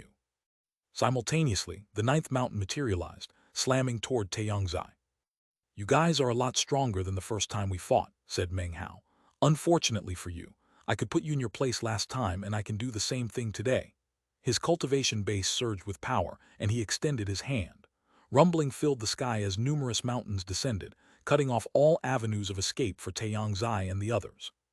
Roaring, the three of them materialized their Dharma idols. Meng Hao responded in kind. The Dharma idols belonging to Taeyang Zai and the others all bore visible traces of immortality illumination vines. As they fought, Taeyang Zai and the others were continuously forced to retreat. Finally, a boom could be heard, and blood sprayed from their mouths as they tumbled backward. Meng Hao's eyes glittered, and he prepared to rush forward in pursuit. However, it was at this point that an archaic voice rumbled out from the ancestral mansion. Magical battle is prohibited during the rise of the East Ascension Sun. If anyone makes another attack, their right to bathe in the sunlight will be revoked. As the voice echoed out, 2 ancient figures noiselessly appeared in midair around the East Ascension Pavilion. Massive pressure radiated out, separating Meng Hao from Taeyang Zai and the others. These two old men were elders of the Fang clan. They looked over at Meng Hao, frowned, then looked at Xianxia and the others. All of you get back into the pavilion. Sunrise is almost upon us. Xianxia and the others took deep breaths. Then they clasped hands and bowed to the two old men. Glaring angrily at Meng Hao, they flew back into the pavilion. Meng Hao glared back at them, then headed back to the pavilion himself. "Still won't pay me back," he said with a cold smile. "From now on, any time I run into you, I'll definitely put you in your place." After setting foot back into the pavilion, he looked around until he saw Fang Zai and Sun Hai, after which he walked over to Sun Hai. As time passed, most everyone in the pavilion sat there cross-legged. Fang Wei remained quite subdued. After Meng Hao returned to the pavilion, he remained mostly silent. His expression did not reveal anything either, as if the previous clash between the two of them didn't matter to him at all. In fact, when Meng Hao had fought with Xianxia and the others, he had taken one glance and then looked away as if he didn't care. Soon everything quieted down. Daybreak was nearing. Eventually, it reached that darkest of pre-dawn moments in which everyone knew that the East Ascension sun was about to rise. Meng Hao's eyes shone with a strange light, and he took a deep breath. It was at this point that Sun Hai hesitated for a moment, then quietly began to speak. "Meng Hao, about that thing you promised earlier." "Don't worry, I'll take care of it," said Meng Hao, yawning. "Oh, right, how far along are you in your relationship with this girl?" Sun Hai's face reddened, and he lowered his voice even more. "I'm not really sure," he said. "She always beats me up." When Meng Hao heard this, he suddenly perked up. "Well, that won't do," he said. "What's her name? Is she here in the pavilion? Of all the nerve, how could she dare to beat people up?" "Oh, it doesn't matter," Sun Hai hurried to respond. "Every time she hurts me, I actually feel very happy. She's not here now, though. She's a disciple of the Church of the Emperor Immortal. Her name is Fang Yu." Chapter 931. Her name is Fang Yu. Chapter 932. The Sun Rises. It was now the moment before daybreak. Everything was pitch black, and all eyes were fixed on the east. It wasn't just the group inside the East Ascension Pavilion who were staring eastward. All of the Fang clan members on the shores of Brightmoon Lake, throughout the rest of the Ancestral Mansion, and even on all of planet East Victory, were now waiting. However, back in the East Ascension Pavilion, Meng Hao heard the name Fang Yu, and his expression instantly changed. His eyes went wide and he turned to look at Sun Hai. Sun Hai looked a bit embarrassed. Whenever he said Fang Yu's name, he felt happy, and an expression of longing would appear on his face. "Did you just say that the girl you like is named Fang Yu?" asked Meng Hao. He was starting to pant, and he suddenly had a very bad feeling. "Yeah, that's right," Sun Hai replied, nodding his head. "Her name is Fang Yu. She's a member of the Fang clan, but also a disciple of the Church of the Emperor Immortal." The happiness he felt grew stronger, and as of yet, he hadn't noticed the change in Meng Hao's facial expression. "Elder brother Meng, it's all up to you now," he continued. "However many more spirit stones you need, as long as I can get my hands on them, I'll give them to you. Elder brother Meng, please put in a good word or two for me." Meng Hao's expression changed again. Now he was staring blankly. Unwilling to accept the truth, he asked another question. "That Fang in her name, is it the same Fang as from my Fang clan? And the Yu, is it the same character that means beautiful jade?" "Yeah, that's right," said Sun Hai, looking somewhat intoxicated. "She's none other than Fang Yu, as beautiful as a piece of fine jade." Meng Hao's heart started to pound. "Did she join the Church of the Emperor Immortal less than 2 years ago?" he asked, still hardly capable of believing what he was hearing. How did you know?" "That's right. She just joined the Church of the Emperor Immortal a little less than 2 years ago. However, junior sister Fang's latent talent is shocking. It's impossible to say clearly what her future prospects are." Sun Hai sighed. Blue veins had popped out on Meng Hao's forehead, and he was staring wrathfully at Sun Hai. Sun Hai gaped as he finally noticed Meng Hao's strange expression. Surprised, he quickly said, "Elder brother Meng, don't worry. Sun Hai will never forget this kindness. If Fang Yu and I ever get married, I'll definitely invite you to the wedding banquet." Meng Hao's mind filled with roaring as he thought about the explosive temper of his older sister Fang Yu. If she knew about what he had promised to do for Sun Hai, it would be impossible to say how many times she would beat him up the next time she saw him. All of a sudden, he felt like the biggest idiot in the entire world. He had actually sold his older sister off. Sun Hai then continued, getting more and more excited as he spoke. "If we have a son, you can even be his godfather." As a husband and wife, we will never forget your kindness for the rest of our lives. It's all riding on you, elder brother Meng. Oh, elder brother Meng, could you help me ask around and find out which bloodline Fang Yu is from? I'm planning to go make a formal visit soon. Shut your mouth this instant, roared Meng Hao. He truly felt stupid for not having thought of this possibility. His sudden outburst caused numerous faces in the pavilion to turn and look his way. Sun Hai gaped, uncertain of why Meng Hao would suddenly be so angry. Meng Hao reached out, grabbed Sun Hai and pulled him close.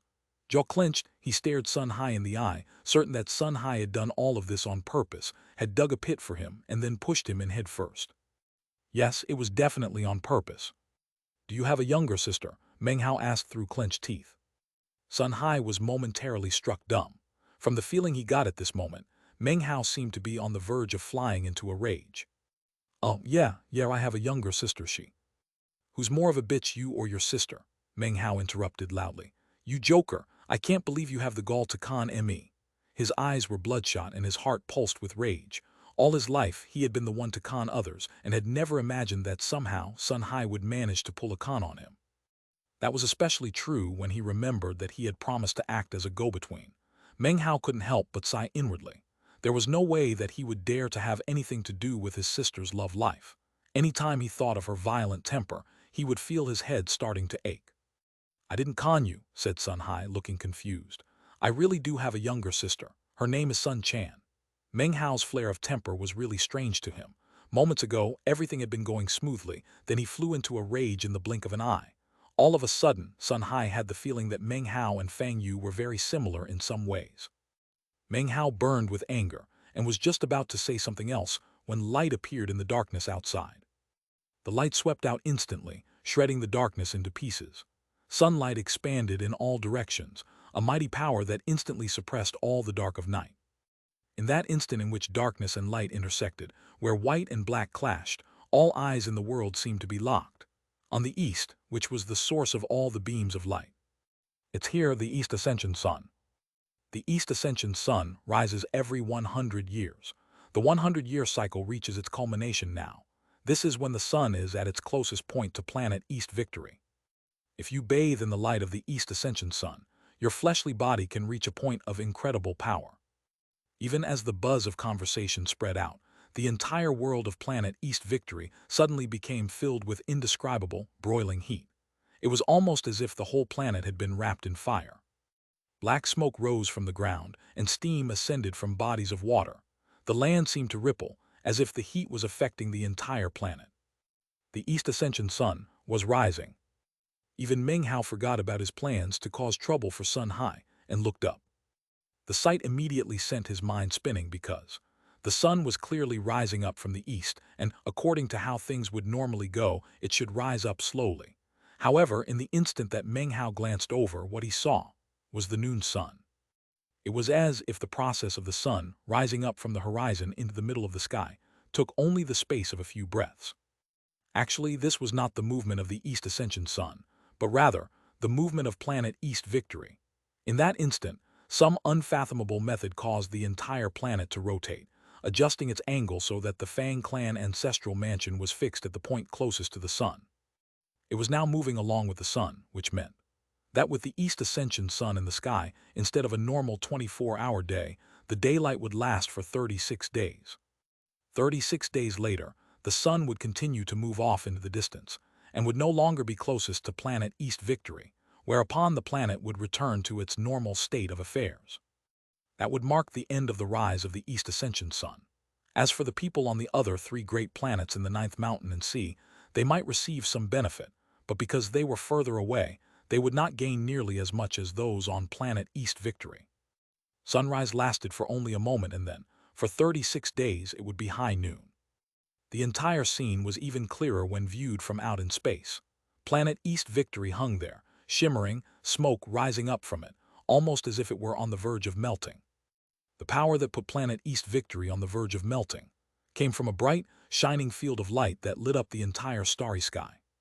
The light shone from the east, sweeping through the starry sky, its power dissolving anything that it touched. Countless meteors and debris vanished without a trace, almost as if they had evaporated. If there were some almighty figure who stood inside of that light, They would be able to see that, to the east of planet East Victory within the previously pitch-black void of space, there was now, suddenly, a matchlessly enormous heavenly body. This heavenly body was crimson as if it were formed from lava, and it emanated intense heat and light. This was the sun. This was one of the two heavenly bodies that existed outside of the 9 mountains and seas. The sun. Outside of the 9 mountains and seas was an enormous sun and a gigantic moon, which maintained fixed orbits around all of the mountains and seas. Around and around, they had spun for countless years without crossing paths, and apparently would continue to do so for an eternity. Because of the position of the 9th mountain and sea, it and the 1st mountain and sea were the places in which one could now bathe in the light of the sun and the moon. As for planet East Victory, it was the closest one could get to the sun in all the 9th mountain and sea. As of this moment, there were few cultivators who could survive out in the space between the sun and planet East Victory. The only people who could were Tao realm experts of the 9th mountain and sea.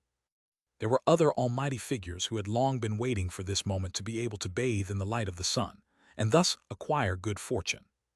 Almost in the exact moment that the sun rose, numerous cultivators on planet East Victory flew up into the sky to feel the light of the sun, to be bathed and baptized in its light. Such people were not qualified to go to the Fang clan to bathe in the light of the sun, and could only experience a scaled-down version of it in various other regions. Of course, in the Fang clan's ancestral mansion, the East Ascension Pavilion atop Brightmoon Lake was the absolute closest location to the East Ascension sun. Currently, that was the most desirable place to be on the entire planet. Other than stepping out into the starry sky itself, there was no better place to bathe in the light of the sun than the East Ascension Pavilion. Of course, no one under the Tao realm could possibly step out into the starry sky to face the sun without dying. As such, it is easy to imagine how precious of an opportunity it was to be present in the East Ascension Pavilion. At the same time, the Fang clan elders mobilized 30,000 powerful experts who sat down cross-legged, outlining the shape of a massive spell formation. When the spell formation was activated, a huge pillar of light shot up. The pillar of light surrounded Brightmoon Lake, stretching out to a width of 9,000 meters, and then shooting from the ground all the way up into the heavens, seemingly linking them to planet East Victory. This beam of light made it impossible for any outsider to enter that area, and made the power of the East Ascension sun, which had already been much stronger here than in any other area, exponentially stronger than it had been before. Within the 9,000-meter beam of light, 90% or more of the people were members of the Fang clan. Any others were chosen who had recently come to planet East Victory. You could say that even if someone merely sat down cross-legged within the light and didn't even rise up into the sky, they would still experience incredible progress with their fleshly body. The main question was how long someone could remain in the light. If someone pushed beyond their limit, their entire body would be burned to ash. Of course, the truly powerful experts would not be content to just sit cross-legged on the ground. They would choose to fly up into the air. The higher one flew, the closer one got to the East Ascension sun. If one were able to reach the boundary between the planet and outer space, that person would experience unimaginable gains. Unfortunately, throughout all the years, no one under the Tao realm had reached such a point. Furthermore, it was impossible to tell exactly where that point lay. Some people said it was at 150,000 meters. Their line of reasoning was that 150,000 meters was where the sky was no longer blue, but rather a deep violet color. Other people said that the point lay at 300,000 meters, because in that location, the sky was black, and there was little difference between that area and the starry sky itself. From there, one could look down and see the entire planet beneath one's feet. There were some people who said the point lay at 600,000 meters, and others even said 900,000 meters. There were many opinions. However, no one could make any definite judgments. After all, the size of the planet itself actually had a lot to do with the matter. Therefore, the exact height of the heavens of planet East Victory was difficult to judge. According to the Fang clan, the point of demarcation between the planet and the starry sky was set at 300,000 meters. Right now, nobody under the Tao realm could possibly fly to that end point of 300,000 meters.